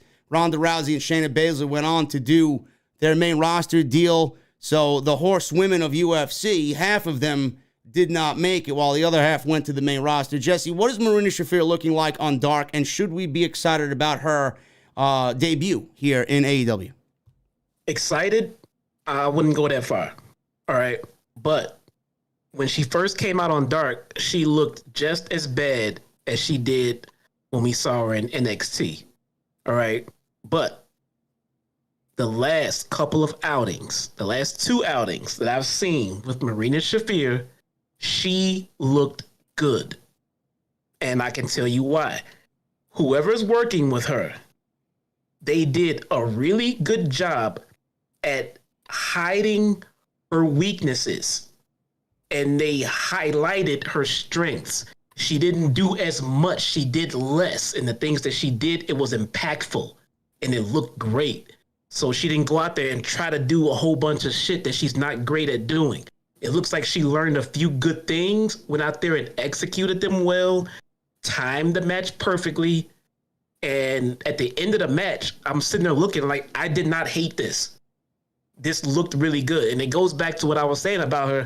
They got to find her something to do where she's not expected to get into the ring and dominate something. I suggested they put her in a faction as a heavy and use her much like, not exactly like, but much like China was used, the silent female assassin who will beat the shit out of you if she wants to. And it's kind of how they did her for these last two matches. She came off as someone who will kick your ass slow and methodically, and the moves that she made, the moves that she did them very well. And at the end of the match, it was a short match. It was meant to be a squash, but didn't hate it. No botches. She looked crisp. She looked fucking mean. She looked edgy. She went straight to work. She murdered, and then she left. Done. That's all she needed to fucking do. Now, what are we looking at as far as Marina Shafir goes? Is she doing the UFC MMA thing? I don't think she's doing anything outside of AEW. No. I mean, what is her shtick? Is she doing the MMA cage fighter gimmick? Yes, she is a bruiser. She has grapples and she has impactful moves. But yeah, she is definitely working like a UFC bruiser type style. Now, how is this going to work when AEW just signed Paige Van Zandt? Ooh, I would keep those two away from each other. You know what this reminds me of? Remember when Sonya Deville all those years ago was called up to the main roster? She did that MMA shtick that she had. She looked pathetic doing it. And at the same time, WWE had Ronda Rousey on the main roster doing the same thing. And they quickly kind of deviated away from that. Slowly but surely, Sonya Deville kind of shed that gimmick, and we don't even see Sonya Deville then to what she is now, not even the same person. It reminds me of that. We're going to have two MMA bruisers here on the main roster. Is it going to get a little too same between Paige Van Zandt and Marina Shafir? And then at the end of the day, obviously everybody's going to end up choosing Paige Van Zandt over Marina Shafir because she's more experienced, she's better on the microphone, and all around just a better performer. Yeah. I would definitely keep those two away from each other. I can't see them being in the match and making each other look good. All right. But I think if you put them individually with another seasoned vet, I think they can be made to look good. I don't know about Paige Van Zandt, but with Marina Shafir, the way the last couple of times she came out, she did not look horrible. I could not find any reason to shit on it outside of what I've known about her previously. But the way she looked in those last two matches, she was fine. She wasn't blowing anybody's mind, but she came out. She looked like a dominant fucking bitch, and she wasn't taking any shit. And she whooped some ass, and she left. That's pretty much all we needed her to do, and she looked good doing it. So how they transition that from dark to TV, I don't know. We'll see. But she didn't look terrible, bro. You know, it makes me wonder why she was even released from WWE when her husband, Roderick Strong, is legitimately in a fighting group on NXT called Diamond Mine. You got Julius and Brutus Creed over there, who have been very good. They've molded themselves into a decent little tag team. Ivy Niles over there. She's the bruiser type. Marina Shafir, female of Diamond Mine. And then you got Roderick Strong. I don't know why they released her when that's her shtick, and she could have easily, Jesse. I believe there may have even been plans when Triple H was there to put Marina Shafir in Diamond Mine with Roderick Strong. Yeah, would have been a good idea. Because like you said, I'm just playing off the fact that you said she would probably be good as a muscle in a group, and I don't know why that wasn't even a fucking thought in anybody's head. That would be the perfect role for her. Put her in the group and use her as a heavy, and put her in a heel stable and let her be that female that can go out there and just whoop some ass when you need it to. You can give her some matches here and there while she continues to develop into a better in-ring worker. But for right now, I can see her presence being on TV. I can see her being with William Regal or a fucking Team Taz or something like that, where she can be a physical presence. Because when I saw her last two outings, I don't want to say impressed, but I was not disappointed. And listen, before anybody says I want to defend Jesse here, not because he's my friend, but because we have watched and missed greatly NXT at 1 hour on the WWE Network. We constantly went back and forth like we do with Dynamite. Appointment television was NXT. He knows Marina Shafir, and he knows exactly the Marina Shafir that I'm thinking about that I did not like. So for Jesse to say that she's gotten better, I honestly think that I'm going to pay a little bit more attention to what she's doing, and I think you guys should as well. This is not him being a shill because it's AEW. This is him just being a mindful fan and appreciating that somebody has progressed from what we saw of her when she wasn't really all that good. She has. I think it's a little bit of a combination of her improving and someone working with her, showing her how to make herself look better in a match. I think they're doing a phenomenal job at it. FTR, Dax Harwood, and Cash Wheeler defeated the Gunn Club, Austin Gunn and Colton Gunn. I will say this about the Gunn Club, Jesse. I was not a big fan of them early on. I thought they were just there to kind of ride the coattails of Billy Gunn. But man, oh man, the more I see of them, the potential is there. The more that I see them and the way that they go about themselves in the ring and carry themselves in the ring, man, a couple of years more maturity on both of these guys, man, they're going to be a top tag team in AEW. Yeah, agreed. And I think the Gun Club are also benefiting from the fantastic way that AEW is using their veterans. Yes. It's their father, but he's a legend. He's a veteran, and they're using them correctly. He was in the ring with them a few times. He comes out with them. He helps do angles with them. Gun Club is getting over with the help of a veteran. FTR is working with a veteran. Luchasaurus, Jungle Boy, working with a veteran. These guys are all working with veterans, and they are helping them get over from their namesake and everything else. I fucking love it. And I think the Gun Club are gonna get there, man. I mean, they got heat. It's a little bit of some comical heat right now, but I don't see nothing. I mean, if you put them in a couple of serious angles where they take away a little bit of that comedy and put some edginess in there to them, they're in there. They're good.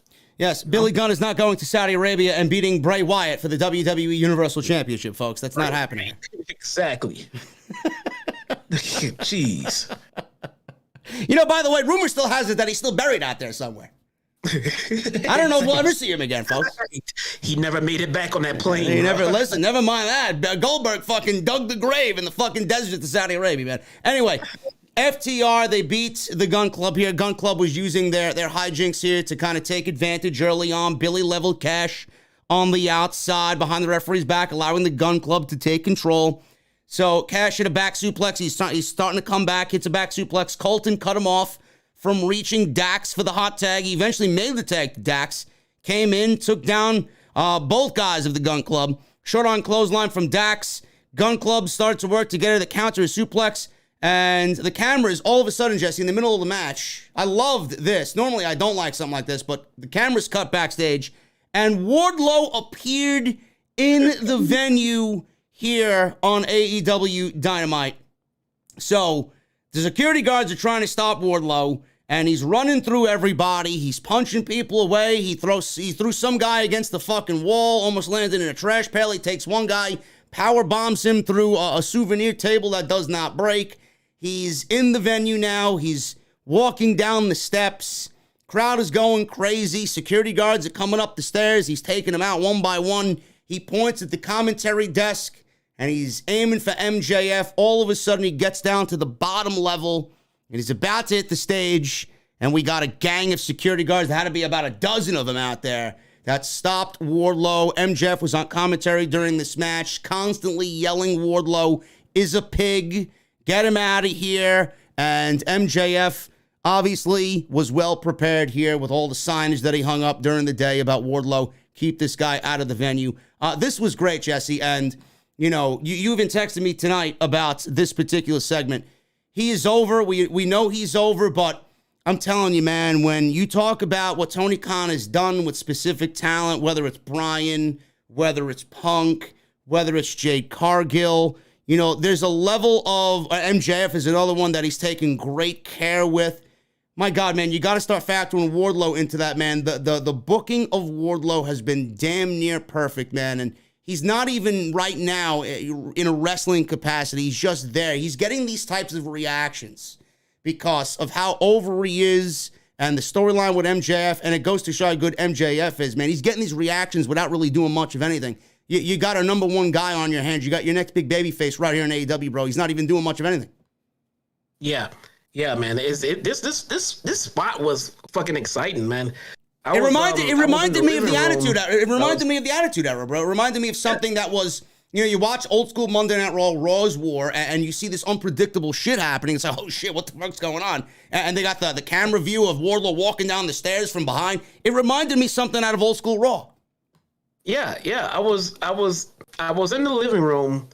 I was getting dinner ready, and my kids were watching Dynamite with me, and the match was going on, and they're just, you know, eating and watching. And then Wardlow came out, and he's trying to get to MJF, and everyone got excited. You know, it was fun. It was like, yeah, get him. And he was knocking out security. Get him. It was fucking awesome energy, man. That was fun. You know, is he gonna get to MJF? Like MJF. It was fucking cool. Just knocking out security guys coming. I thought he knocked out a fan at that point. But this shit was good, man. Wardlow is over, man. The crowd wants to see him get his hands on MJF, and they're gonna have to pay to see it. Because I'm hoping it only happens at a pay-per-view. Yeah, I think this is what we are leading to going into Double or Nothing. So all this Wardlow chaos here with the security guards and him finally being taken away. He gets down to the ringside area, like I said, about a dozen security guards stop him. Meanwhile, Hardwood is getting held by Colton, only for Dax to move in and then push Austin into him. He goes for a roll-up. Billy Gunn gets on the ring apron, holds him. He's holding him in this move, and then Wheeler knocks him off. They hit the big rig out of nowhere for the 1-2-3, and FTR gets a win over the Ass Boys here on AEW Dynamite. Very fun match here with the great, unpredictable Wardlow spot in the middle of the match. After the match, MJF gets up from commentary. He goes to celebrate with FTR, and there is some tension there between MJF and FTR. They shove a little. They eventually make up, but clearly seeds have been planted now for a split of FTR from the Pinnacle. MJF may be left with nobody but Shawn Spears at the end of the day. So, Jesse, the Pinnacle may be going bye-bye for MJF. Yeah, it's good. It's good to hear, man. Just break these factions up and reorganize the company a little bit. I like it. Yeah, I like it too. I was thinking legitimately the same thing. So good on Tony Khan for potentially thinking the same way we have been thinking for the last couple of weeks now. Backstage, we got the Jericho Appreciation Society. They're shown, and Chris is there saying that it is the truth that he is the influencer. He says nobody else can join, and if they ask, they can GFY, get the fuck out. Daniel Garcia. That's not getting over, man. I don't know, man. I don't mind it in little spurts. It's the first time he's mentioned it in a couple of weeks, so it's all right. Daniel Garcia, then Mox, Santana, Ortiz, and Eddie Kingston. They take a peek behind one of the curtains, and then they look and find nobody. So then they start looking around the other curtains backstage, and then all of a sudden, it was going to happen one of these weeks. It happened this week. Eddie Kingston, Santana, and Ortiz are there. And this leads to both groups fighting backstage, all around the backstage area. And eventually, this all led to the ringside area. Kingston and Jericho get inside the ring. Eddie drops him with a spinning back fist, a taped fist of Eddie Kingston. Santana and Ortiz take down everybody else. Jericho is in trouble here as Santana and Ortiz were setting him up for the street sweeper. But Jake Hager returns and cleans house, and now the Jericho Appreciation Society is in control here during this brawl. And the numbers game took the Jericho Appreciation Society and gave them the advantage here. Jericho gets a hold of his baseball bat, beats down all of Eddie Kingston and his boys. Jericho then begins whipping Eddie with his leather belt. This is not just a regular leather belt that you find at fucking Walmart, folks. This is a studded leather belt. So he was whipping Eddie Kingston with that bejeweled leather belt. Awesome stuff there. He then nailed the Judas Effect on Eddie Kingston for good measure. He didn't really need to, but he did it anyway. And the Jericho Appreciation Society stands tall. I thought this was a great brawl. I thought it was very fun. And I'm loving what Jericho's doing now, man. You know, sports entertaining. He's sports entertaining in AEW, and I'm very excited about where he's leading all of these guys in AEW. Yeah, this is all so interesting to see where they go. Jericho was on commentary on Rampage a couple of weeks ago, and he's out there just screaming, "Yeah, bury the young guys!" You know, he's just so funny. He legit made Taz corpse. He just made him start laughing out loud. He's so good right now. And just like that, we were just saying Jericho was stale. Now he's on top of his fucking game. That guy is fucking great. Doing good stuff. He's looking great while doing it too. Yeah. Mark Sterling's backstage with Jade Cargill. Jade Cargill wants to know who her 30th victim is going to be, and Mark Sterling says it's going to be Leva Bates, the librarian. Cargill tells her, "What? No, get out of here. Go. So Leva Bates walks away crying. Mark Sterling says, "Well, I have an option B, but I thought option A was a lot better for you, but clearly you want option B." She asked what option B is going to be, and he said it's going to be Marina Shafir. So Jade Cargill says, no matter who it is, you know, get the match ready. I'm going to take care of this Marina Shafir or whatever her name is, and she's going to be 30-0. But the one thing here, Jesse, I think you and I both agree here, and I know you and I discussed it back and forth during the show. Jade Cargill is getting a lot more comfortable on the microphone, and she is settling into what she needs to do on the microphone and cutting a promo. She is starting to sound really, really comfortable cutting a promo, man. It's a great thing to see. Yes. See, guys, you are witnessing the development of a star. You know, we started this run off for her on this show, saying how green she was. She wasn't ready. And she wasn't. I mean, we were not wrong in those assessments. She was not. Everything we said was absolutely true. Same with Britt Baker for me, you know, a couple of years ago. I was not lying. But as we go forward each week, we're looking at talent that's developing, guys. She's getting better. You know, I'm enjoying the little and look, we're getting her in little doses. And little doses, which makes it much more palatable. And the things that she does and the things that she says are more impactful because there's not a whole lot of it. But I texted you this earlier. I mean, there's a lot of situations where the belt makes the star, but we finally have a situation where the star is now making the title. The TBS title is slowly becoming the most prestigious title in all of AEW. I mean, she's never been defeated for it. You know, it's slowly climbing up that rank. You know, it's not there yet. It's not the most, but it's getting there, man. The more that she wins and the better she gets, the better that title looks. So yeah, good on them. Yeah, I said the same thing on Twitter during the show after her promo. I said, I've noticed, and I'm sure a lot of you have as well, Jade Cargill is getting much better on the microphone. she's never given a lot to say, but she has done so much with what she's given and much better over the last several weeks.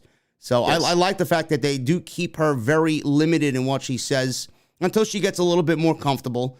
But I agree with Jesse here. She's been really showing signs of improvement. And, you know, I don't take back anything that Jesse and I have said about Jade Cargill. You know, we were right in our criticisms. It wasn't ill will at all. We obviously, like everybody else, see the major superstar potential in Jade Cargill, but she wasn't there yet. And now we're starting to see, slowly but surely, she's getting down what she needs to do via a wrestling promo. That's 50% of what's going to make you successful. The other is pretty going to be pretty easy. She looks fantastic. If she could get that in-ring ability to fucking get it molded, Jesse, the way we need to, she's going to be the complete total package. Yeah.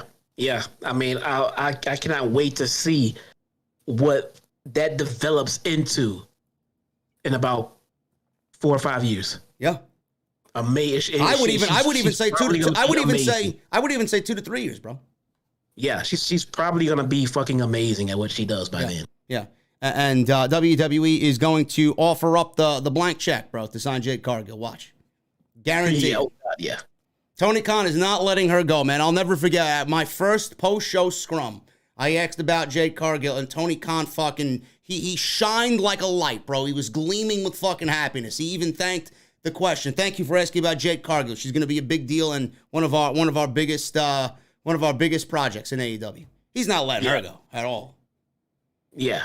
She's gonna be really good. I cannot wait to see what that turns into. Bryan Danielson. Speaking of what I can't wait to see and how it turns into what it's going to be with Bryan Danielson and the what are they calling themselves? The Blackpool. What are they calling themselves? The Blackpool what? Society? I can't remember their fucking names, man. I can't remember their name either. The chat. What are they calling themselves now? The Blackpool Kick-Ass Club, or what the fuck they're calling? I don't know. Whatever. They got merchandise on AEW Shop. Danielson doesn't need a black t-shirt. Moxley was wearing the hoodie. But Bryan Danielson and Wheeler Yuta, man, they're obviously prepping him for whatever's to come. This was easily Wheeler Yuta's best match in AEW. Blackpool Combat Club is what they're calling them. This is easily Wheeler Yuta's best match in AEW against Danielson. It comes to a surprise to literally nobody. Wheeler Yuta was mega over in South Carolina. They were chanting Wheeler's name. And you're in there with one of the best, if not the best in the world right now. Chain wrestling to start the match. Danielson got the upper hand. Yuta matched him move for move here. He did not blink. He matched him move for move. Kicks. Yuta fired out with some running drop kicks. Danielson bridging deathlock. Danielson was forced to grab the ropes, leading to a commercial break. Back from break, we got a reversal exchange. Yuta got the better of, hit a German bridge and suplex for a 2. Danielson came back with the dragon suplex bridge for a 2 of his own. He laid in some groundwork here, ground and pound, flipped over into a cattle mutilation. Yuta reversed it into some elbows. And then I'd never seen this cradle before. I don't know what the fuck Excalibur called it. It was some sort of weird cradle move where his leg was locked and Danielson's shoulder was on the mat, almost in a crucifix position, a seatbelt cradle. I believe he called it or something along those lines. Fucking beautiful. He almost got a near fall on Danielson there. Danielson encountered Yuta's next offensive move, leveled him with the Busaiko knee. He then spit in Yuta's face, which, I mean, I guess that's part of the Blackpool Combat Club and their mentality, spit in somebody's face. Fuck you, bro. Kicked his head in, Gotch-style pile driver before a label lock, which looked fucking brutal for the win, and that was it. This was great. This was great, man. More of this Wheeler Yuta on AEW Dynamite. More Bryan, period, but Wheeler Yuta, man, fucking killed it tonight. Best performance of his AEW run. Easily. And the second I saw Regal slap the shit out of Yuta, fucking Will Smith style, I knew that he was going to be in the group, but you just can't okay, you're in the group, go. No, they're going to make a fucking story out of it. It'll take them a month to get this guy in the... I love it. I wouldn't be shocked if he faces Moxley next week. Listen, if that's the case, sign me up. Yep. Sign me up. If he did this good against Bryan, Moxley and Wheeler Yuta would be just as good. Seriously. Moving on with the rest of the show here. We got Danielson beating Yuta, and then we go into the Adam Cole and Red Dragon Championship celebration. The thing is, none of them are champions in AEW. They have stolen the AEW World Title and the AEW Tag Team Championships. Adam Cole and Red Dragon come out. They have the titles, and they have duct tape over the front plate where it would signify the name of the title holder. They have duct tape over the front of the titles, and they have scribbled in black marker their names over the nameplates of the titles. Obviously, this is Adam Cole and Kyle O'Reilly, Bobby Fish, and how great they are. They're hijinks that made us fall in love with them in NXT. We're seeing it on AEW television now. It's a great thing to see. So they're in the ring, and Adam Cole says AEW needs a new era to take control. Kyle O'Reilly then gets on the microphone and says he sees the haters saying they don't have enough wins. But Kyle says that they're wicked and everyone loves them. Bobby Fish then says he will put their resume against anyone in the industry. They are the 3 baddest dudes in the company. Cole says the celebration will go on all week long. So we got pretty much Undisputed Era here in full Undisputed Era mode on AEW television. I love it. I have missed them greatly, and it's what made NXT truly the best show during your wrestling weeks with these 3 guys leading the charge. And then, Jesse, all of a sudden, Adam Page apparently was not supposed to be there, says Adam Cole. He shows up in the arena. I don't know how far he lives from the venue, but I believe he lives in the area. Shows up JBL style with the Tesla and the bullhorns on the front of the hood. Angry Adam Page driving a Tesla, bro. If that is some non-cowboy shit, holy shit. Having a Tesla with horns, a millennial cowboy. My goodness, man. Who drives a Tesla here? Not me. Millennial cowboys. Sooner or later, I'll be driving an electric car, but right now, man, I still got my beauty outside, my Mustang. When the Mustangs go all electric, bro, that's when I'll trade it in. I don't know about you. I think they might have one already. Yeah, I think they got that SUV one. An SUV one, yeah. I thought so, yeah. I don't like it. I don't like it. Maybe I'll get a Dodge Charger instead, maybe. I don't know. There you go, man. They're electric. Are they?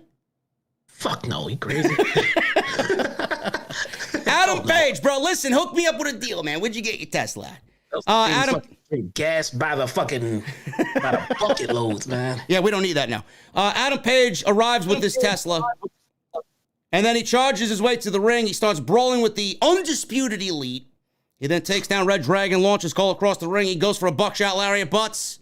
Adam Cole's boys pull him out of the ring to safety. However, they're walking up the ramp. They don't see Luchasaurus and Jungle Boy from behind with Christian Cage. They brawl with Jurassic Express, and Cole gets dumped to the outside, taking out his buddies, and the champions have regained their championships.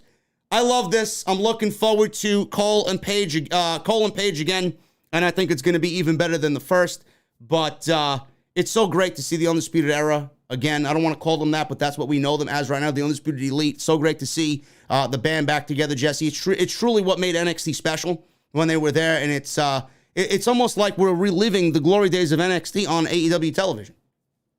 Yeah, and on our side, I am still taking credit for coining the phrase "Undisputed Elite." Well, listen, man, you're gonna have to go through Tony Khan's trademark department, bro. Bro, I swear I coined that on this show long before he filed for that trademark. And as soon as we get Kyle, I was calling him the Undisputed Elite. But I digress, man. These guys are gonna be good. I think they grabbed those titles and held them for a little bit because they're not gonna be winning them anytime soon. Yeah, I could see that. For sure. Just to have the images of them with them and just to tie it over for a little bit. They'll get them. Dude, Undisputed Elite, just like in NXT, they will be dripping in fucking gold at some point. Listen, Roddy, where are you, bro? We need you coming over, man. Enough of this fucking dilly-dallying around on NXT 2.0, bro. What are you doing? What are you doing? You're over there fucking mixing it up with jacket time. Give me a break. I don't know. I thought he was getting released or he was quitting or a contract. I thought something was going on with Roderick. Don't worry, bro. They got more dastardly things in store for Roderick Strong, man. Can you imagine Roderick Strong getting demoted to the main roster, bro? Can you imagine what they're going to name him after they took Pete Dunne and buried his career already? They're going to cut Roddy's hair and have him manage Omos. Yes. He'll be, he'll be Omos's little pet. Yeah. Going into WrestleMania. We don't want to see that. Come on. Roddy, you got to come over to AEW, bro. Come on. Yeah. Thunder Rosa last week was attacked by Nyla Rose. I complained on Off the Script at some point this week when I talked about AEW Dynamite last week. Why don't they give Thunder Rosa the microphone to speak? Clearly somebody was listening to our opinions on social media. Thunder Rosa tonight did not get attacked. We did not see Nyla Rose. We did not see Vicky Guerrero gargoyling her way out to the fucking stage to interrupt Thunder Rosa. Thunder Rosa was interviewed by Tony Schiavone, and he let her cut a promo, which was great. It's great to see and hear the intensity in Thunder Rosa's voice. This was the promo that should have been cut last week. I don't know why we didn't get it last week. We got it a week later, but they wanted to sell us on the fact that Nyla Rose is going to be challenging Thunder Rosa for the Women's Championship. Not interested.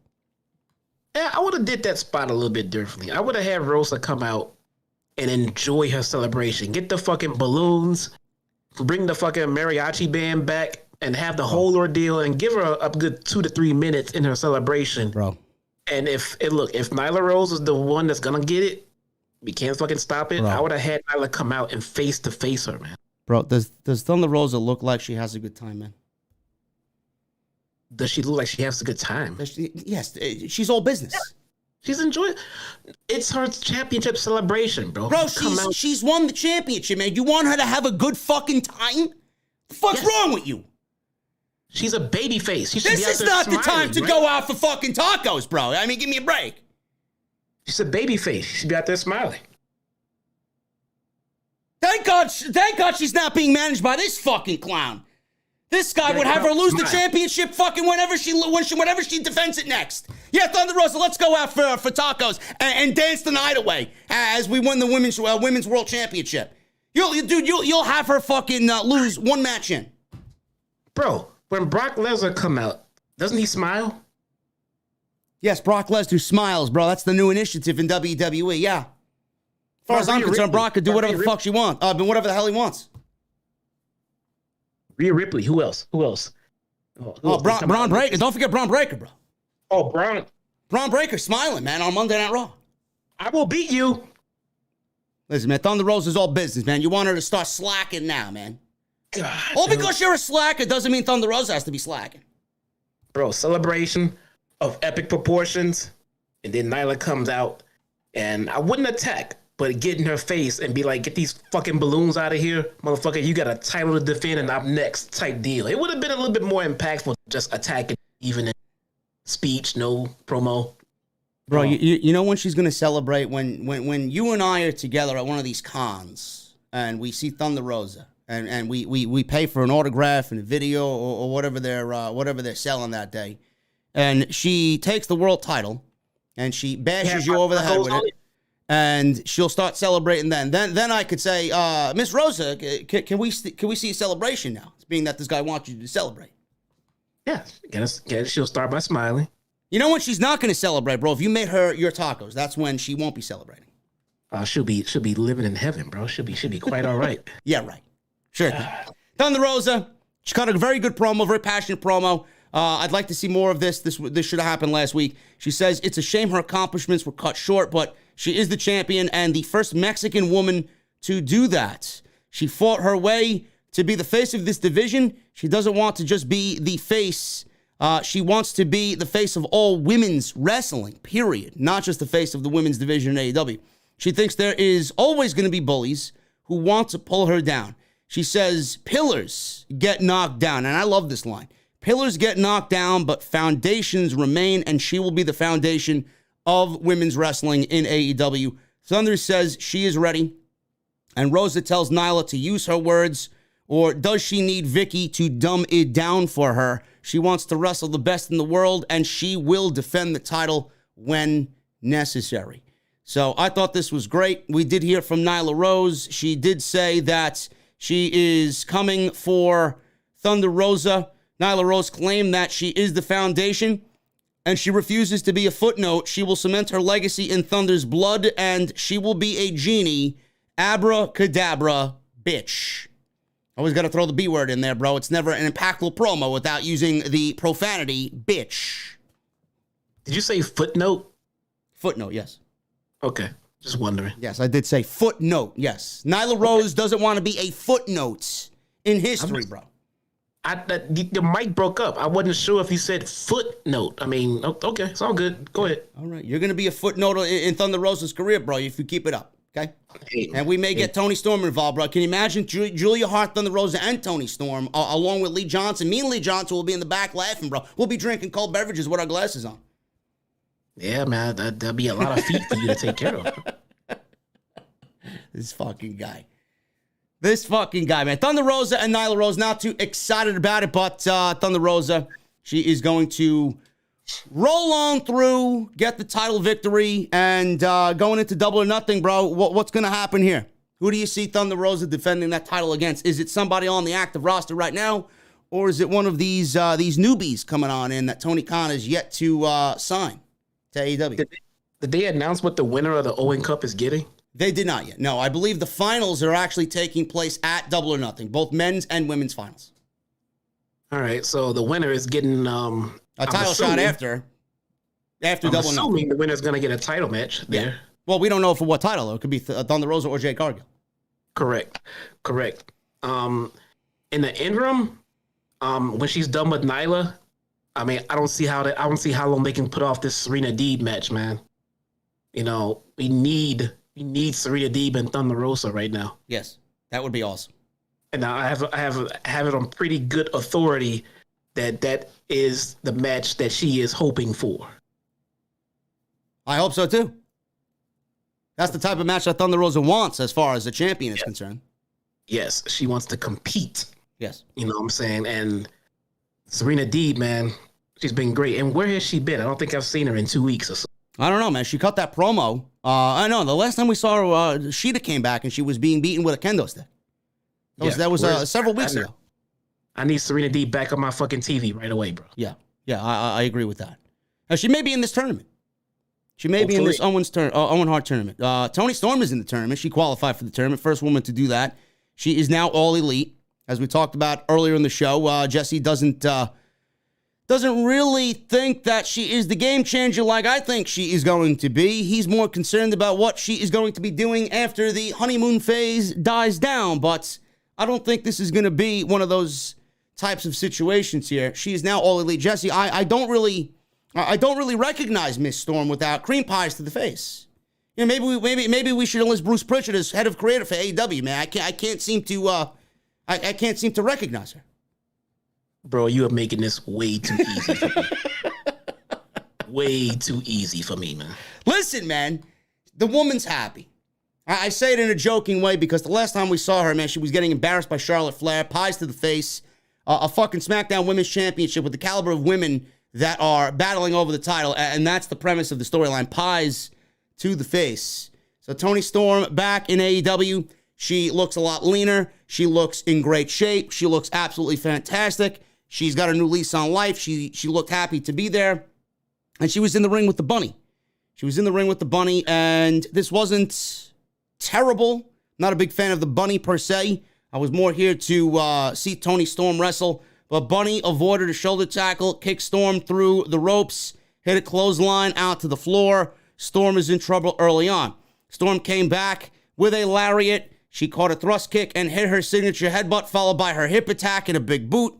Fisherman suplex bridge. She went for cover, got a 2 count. Bunny came back with a power slam. She landed a thrust kick and then a second.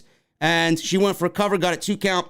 Storm came back and hit Storm 0 to win and qualify for the Owen Foundation Cup. First woman to do so. Gets the victory here. Crowd seemed to be big time into her.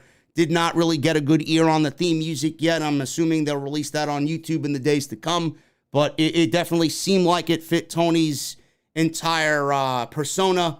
So listen, man, I'm happy to see her. You know, all joking aside, I think this is going to be a great signing for AEW's women's division. And this is the level of competition, like I said, man. We've been saying this. Thunder Rosa is going to be an active champion. She's going to be a fighting champion.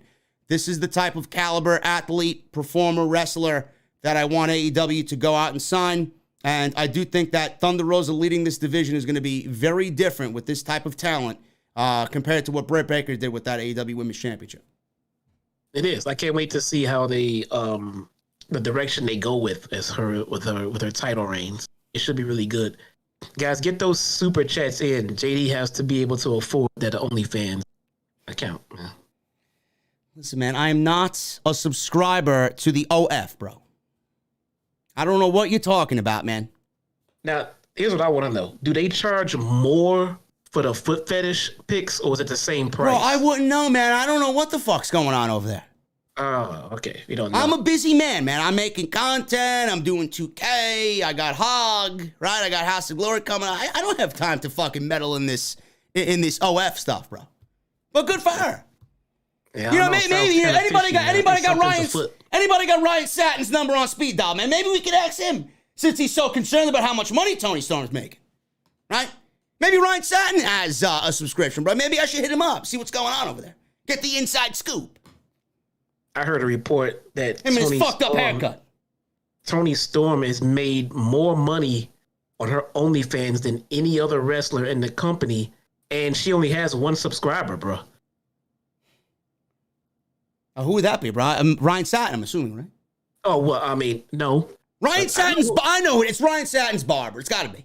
Hey, man, I don't know. I think I know who it is, though. When you find out, bro, we have concrete evidence, you let me know. All right, there we go. We'll see if we can dig it up for you. All right, no problem. Nyla Rose cut that promo on Thunder Rosa. That was following this match, so we talked about that a little bit earlier. Rampage on Friday. Keith Lee versus Will Hobbs, bro. We're getting the one-on-one match. I remember vividly you telling me a couple weeks ago, if it doesn't make sense, don't book it. Don't book it. We're getting it on Friday. Crowd seemed to be very interested in it, man. Someone has to lose that. I don't know. Well, I mean, listen, we saw Swerve lose his first, not his first match, his second match. So if Keith Lee loses, bro, is it the end of the world? It is not the end of the world. And I kind of see what Tony Khan is doing. Everybody can't come in and go undefeated for months. I mean, get it out of the way. Just make it to someone credible in a great match, and that loss will mean nothing to that person at all. And don't let it be the first match. I don't like Lethal lost his first match. I will never. I'm excited about it. I think Will Hobbs beating Keith Lee is going to be a tremendous thing if it does happen. So we'll be watching. Statlander will be there. Young Bucks versus Top Flight. That'll be round 2 for that one as well. So that should be great. And then the Owen Hart Foundation tournament qualifier, we got another women's qualifier, Jamie Hayter versus Sky Blue on this week's Rampage. Next week, we got a tables match on Dynamite, Hardys versus Butcher and Blade, and men's and women's Owen Hart tournament qualifier. So we'll find out who is qualifying first next week for the men. I just got word that the match with Keith Lee and Hobbs was a good match. Really? Yeah. Should be very good, man. I'll be zoned in on that main event. Andrade El Idolo. He went one-on-one with Darby Allin in the main event. This was hot. This was a hot match. Crowd was all into this. Andrade attacked before the bell, dropped Darby face first onto the timekeeper's table, sent Darby into the steps, dropped him into the ringside area as well, and then planted him back first over the steps, and they were actually overturned. So you can imagine how that felt. Back in the ring, the official checked on Darby, asked Darby, do you want to continue the match? Darby said, ring the fucking bell. Referee said, ring the bell. He wants it to be rung. Here we go. Andrade landed the double knees, the Meteora in the corner. Darby grabbed the ropes to break the count for a cover. Andrade continued to completely decimate Darby Allin through a commercial break. Darby hit a beautiful code red on Andrade. This was enough to create some separation between the two. Big-time strikes. Andrade returned the favor. They were going at it in the middle of the ring, and this fired up the crowd. and they started to just go at each other blow for blow here, leading to a double down between both guys. Darby eventually made his way up to his feet, and he hit the float over stunner for a 2 count. Andrade returned with a backbreaker. He then put Darby on the top rope. Darby was up top with Andrade. He countered whatever Andrade was doing, and he hit this flipping fucking crucifix off the top rope, which looked great.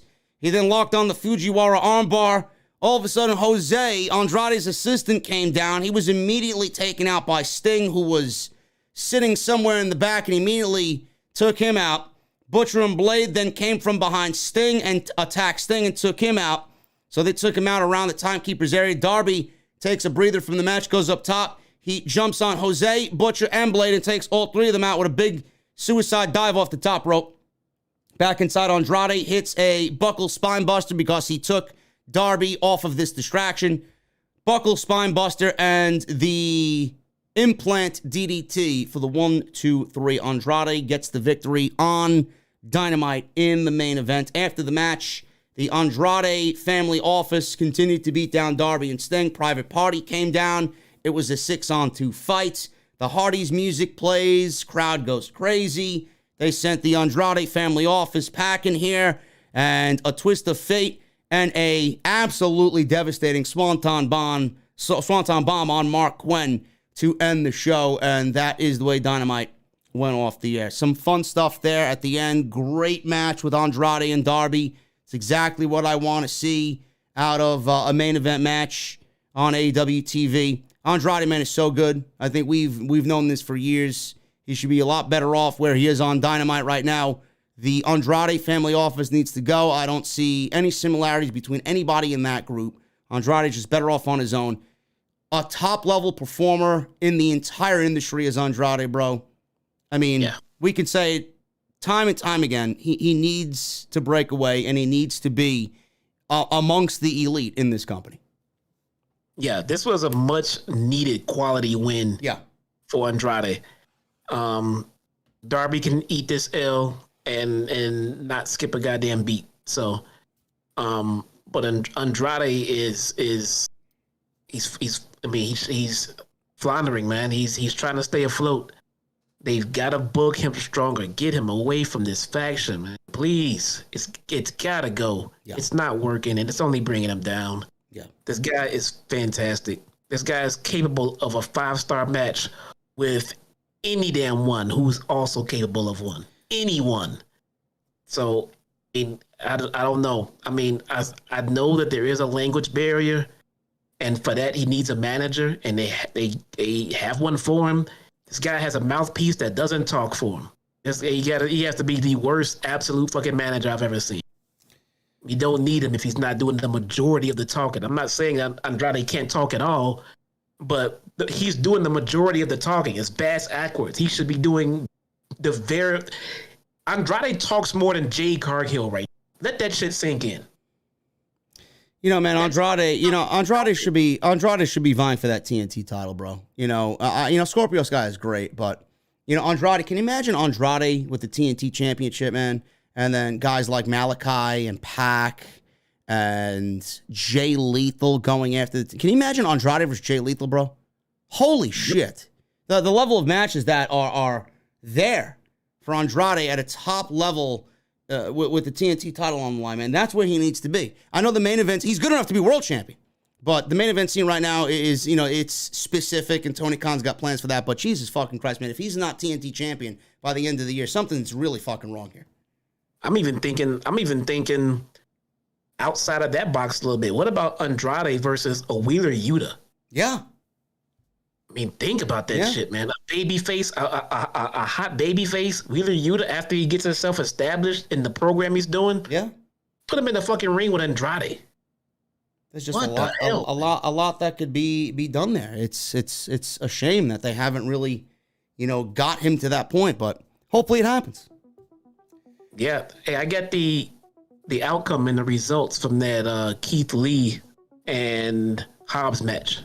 Just text me. Don't spoil it for the chat. All right, won't spoil it.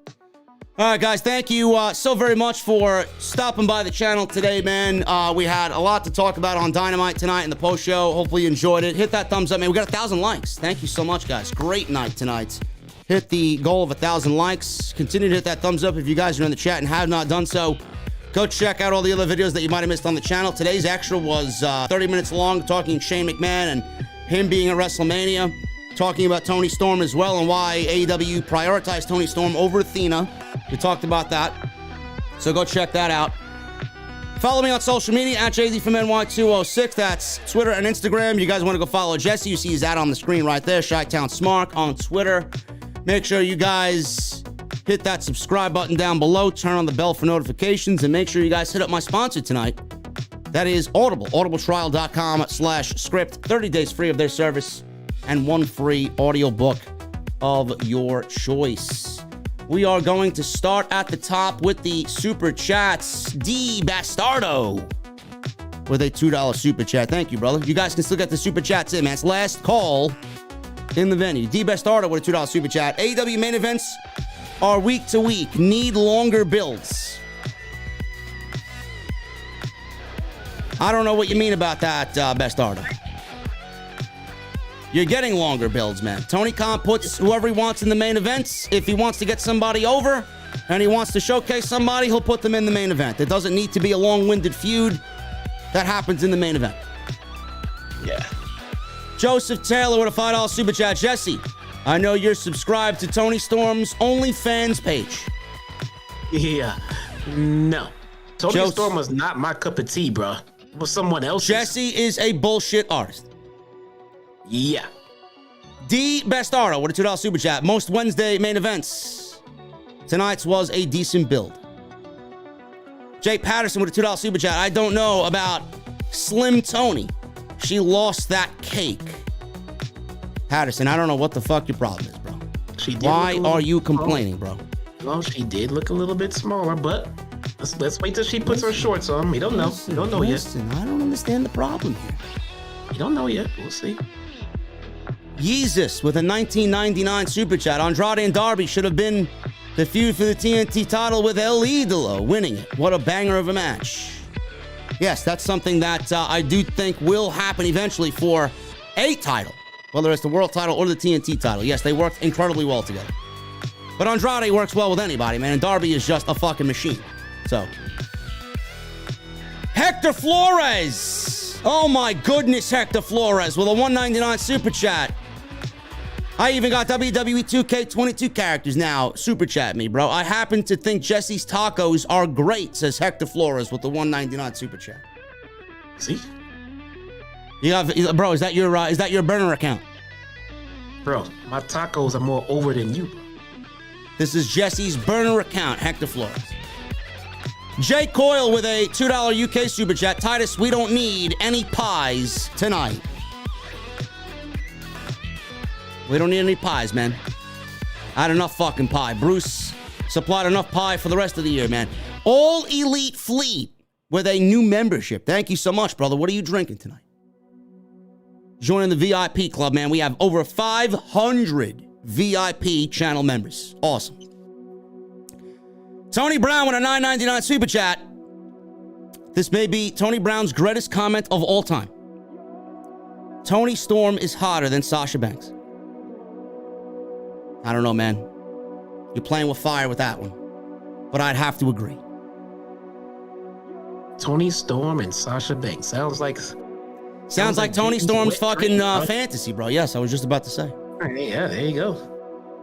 Jacob Donnelly with a $5 super chat. I'll have to make sure to call out sick to work for the inevitable Toni Storm versus Jamie Hayter match.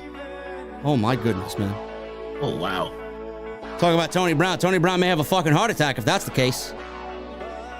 Too much booty meat, man. Oh my goodness, man. You talk about booty meat. Holy shit. You got enough right there to supply you for the rest of the year. Neb becomes a new member. Thank you, brother. What are you drinking tonight, man? Sitting VIP. Vincent Tarantini with a $100 super chat. Thank you so much, brother. Much love. It was an honor representing OTS with my off-the-script sign. AEW Dynamite was awesome. And you are awesome. Thank you, Vincent. Jesse and I certainly appreciate that. Showing Off the Script some love, man. Loud and proud. That sign was all over TV tonight. Awesome. That was awesome, bro. Thanks, man. D Bastardo with the $2 super chat. All main events should be long builds like this. I get it, Bastardo. We get it, bro. Let me get you a fucking Jack and Coke, man. Calm down. Stick World Mayor with a 4-month membership. Thank you, brother. What are you drinking tonight, man? I better see some more damn likes on this stream. You heard Stick World Mayor.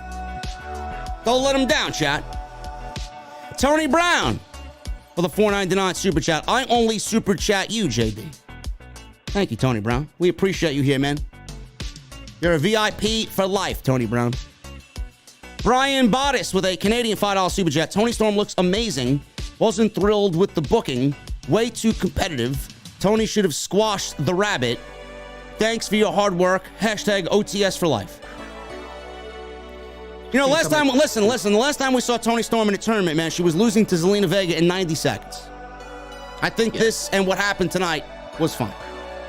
Yeah, she's not going to come in and squash a full-time talent. No. Not on day one. JP5150 with a $10 super chat. Nice to see Toni Storm without freaking cream on her face, Vince. Now AEW's... Whoa. Don't speak too fast, man. JD wants that cream on her face. Listen, man, I'd have to compete with Juice Robinson. I don't know if I could do that. Now AEW's women's division will slowly rise to the great heights. I'll have a celebratory Casa Dragones over ice. If you please, JD. JP, anything you want, brother. I actually got some Casa Dragones down in the kitchen, man. Maybe I'll pour myself something, a little something, and play some Destiny tonight. Philip Newton with a $9.99 super chat. Thank you, brother. I'm so glad you are reviewing Supercard of Honor instead of WWE. Tonight's Dynamite was 5 tacos. With and without sour cream. Tacos are tacos. Could you do your impression of Becky Lynch, a.k.a. Gollum? These little hobbitses!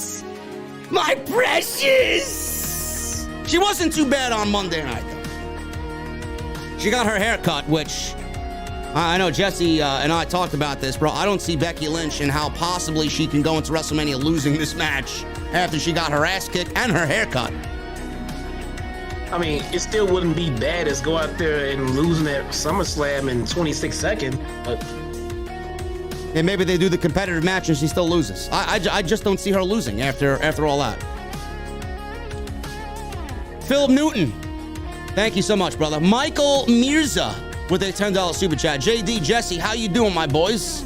Andrade and Darby tried to outdo Will Smith with the slaps. I would like to see Toni Storm versus Serena Deeb for the Owen Cup final with Serena going on to face Rosa. Bro, if we get Toni Storm versus Thunder Rosa, man, sign me up. Yeah, all the way. Sign me up, bro. Either one of those women, sign me up. Joseph Taylor with a $2 super chat. Toni Storm, future TV champion.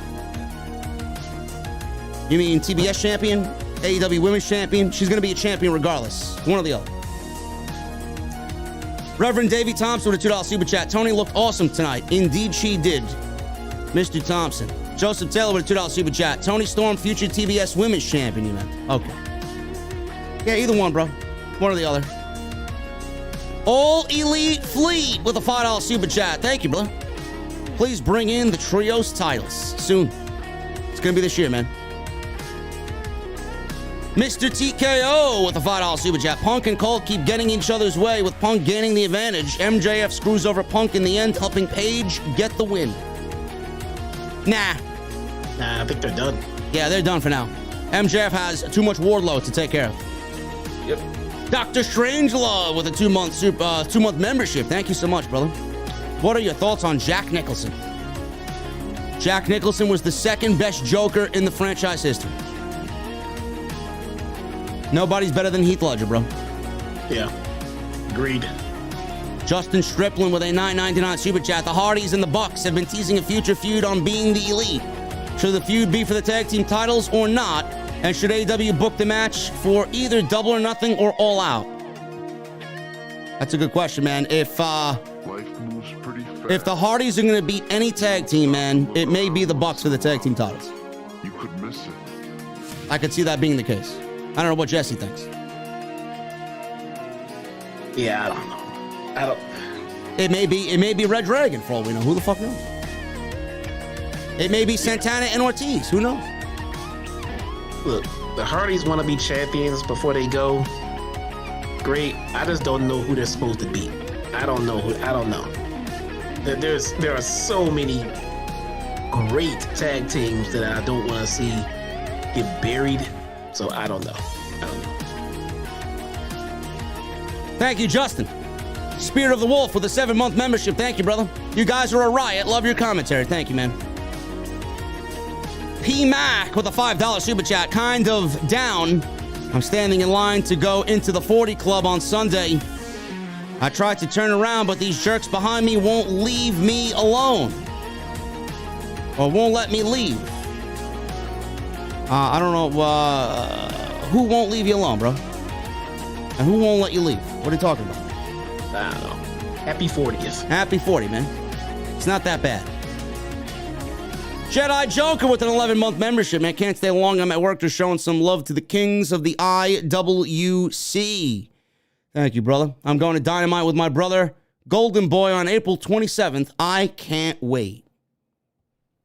Should be a great time, man. Dynamite and AEW in general is just a great live show. Have fun. Brother's Golden Boy? Golden Boy in the chat. Not the Golden Boy. Oh, okay. Yeah. AJ Luv with a $5 super chat. When can we see JD at WrestleCon? The best show now. I don't know, man. I'll have to show up during a WrestleMania weekend to be at WrestleCon. Bushi Clementine with a $5 super chat. Want to have Omega come back as a face? Have him beat champion MJF? Nah. I'll pass on that. Nah. Rich Gamble with a $4.99 super chat. Max Caster versus John Cena in a rap battle. What do you guys think? Sign me up. That's what I say. Never gonna see it, but you know. All Elite Fleet with a $5 super chat. When do you think Bret Hart comes in as FTR's manager? Probably leading into Double or Nothing. Sounds about right. Dorian Moore with a $2 super chat. I think MJF and Miro would work better than MJF and Cage. Nah. You know, Miro's living in Brooklyn right now, bro, shooting a pilot for a series. He's legitimately right over the bridge. Miro's return is long overdue. He's back on set. Yeah, he needs to be on Dynamite ASAP. Yeah.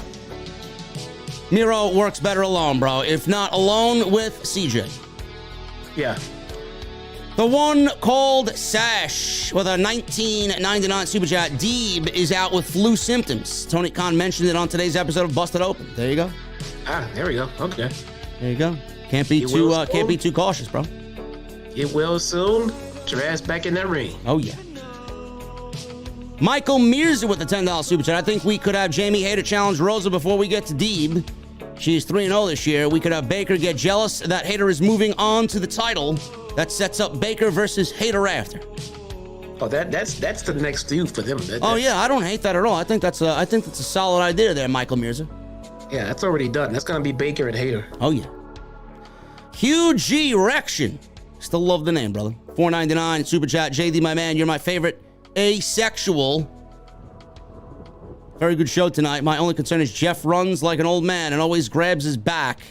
Jesse, you are the man. Deeb is back, bro. Deeb is back. What are you talking about? He was on Dark. Uh-huh. There you go. Tony didn't probably want to spoil a surprise. Yeah, well, maybe. Shout out to Big Hodge. Deeb was there. There you go. Big Hodge was at Dynamite tonight in South Carolina, visiting family. There you go. In Make Believe with a $4.49 in super chat in his currency. Don't know what that translates to, but thank you, In Make Believe. JD, I miss your COD streams on more JD from NY. Seen all the streams, loving the WW2K stuff on the main channel. Keep up the good work. OTS for life. Yeah, bro, I deleted all the content on the second channel because I am going to revamp it. I'm going to get artwork and all that stuff done, and you know, Destiny's taking a lot of my time, man. I'm major into Destiny. and I grind Destiny every day, every night in my free time. So until Destiny gets boring, I probably won't be playing anything else. James Crawford with a $10 super chat. What if Bobby interferes in the main event, costs Brock the match and the WWE title to set them up for SummerSlam? Nah. Wrong show. Yeah. No, bro. Bobby Lashley is, I think, still injured. Yeah. I think Omos is going to squash Bobby Lashley, and people will rant and rave on social media. Yeah, I think that guy needs surgery. It's probably heavily suggested, but not majorly required. So I think he's going to put it off, do this WrestleMania spot, then go away and take care of his surgery. That's just my prediction. I mean, I don't... Okay. We'll see. Paragon J. Pierce with a $1.99 super chat. So we got Paragon and Hector Flores in the chat. Thank you, guys. Me and Hector Flores will reign supreme. Oh, my goodness. I love that you guys get so involved, man. Love that you guys get so involved. Teddy Love becomes a new member. Thank you, Teddy Love. Joins the VIP club, man. This exclusive club, 500 large in the venue, man. I may have to build a bigger venue. James Smith with a Canadian $2 super chat. Crazy crowd and awesome matches tonight. Fire. Indeed, it was a great show tonight. Say Ja with a $4.99 super chat. Ruby is good, but Tony is way better. Ruby has bad footwork. She's off balance a lot. Also, glad no Sammy tonight. Will Smith is recruiting for Regal. I agree with everything you said there, Say. No Sammy tonight. Did you see the picture that Sammy and Tate posted on social media, bro, with them being naked in bed on social media? I muted both of them, bro. There you go.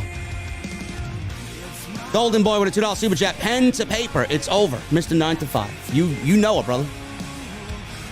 And Brandon James Shea with a $2 super chat.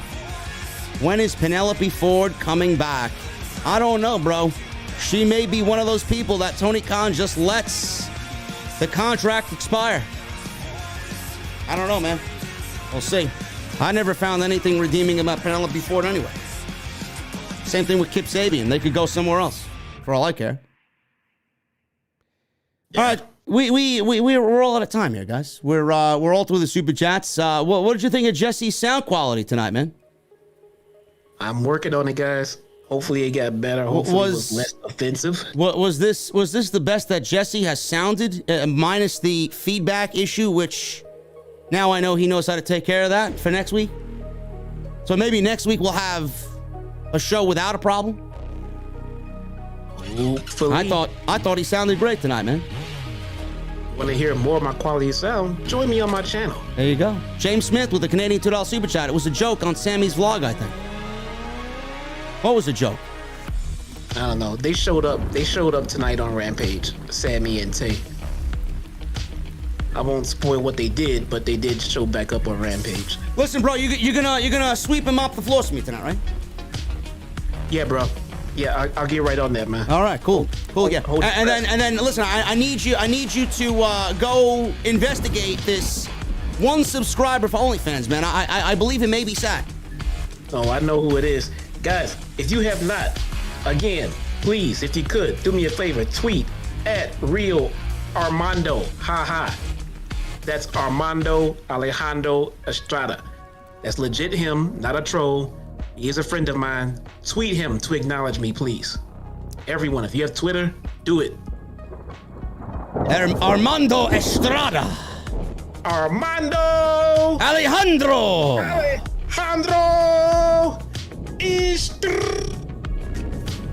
Jesse can't roll his tongue. Neither can I, man.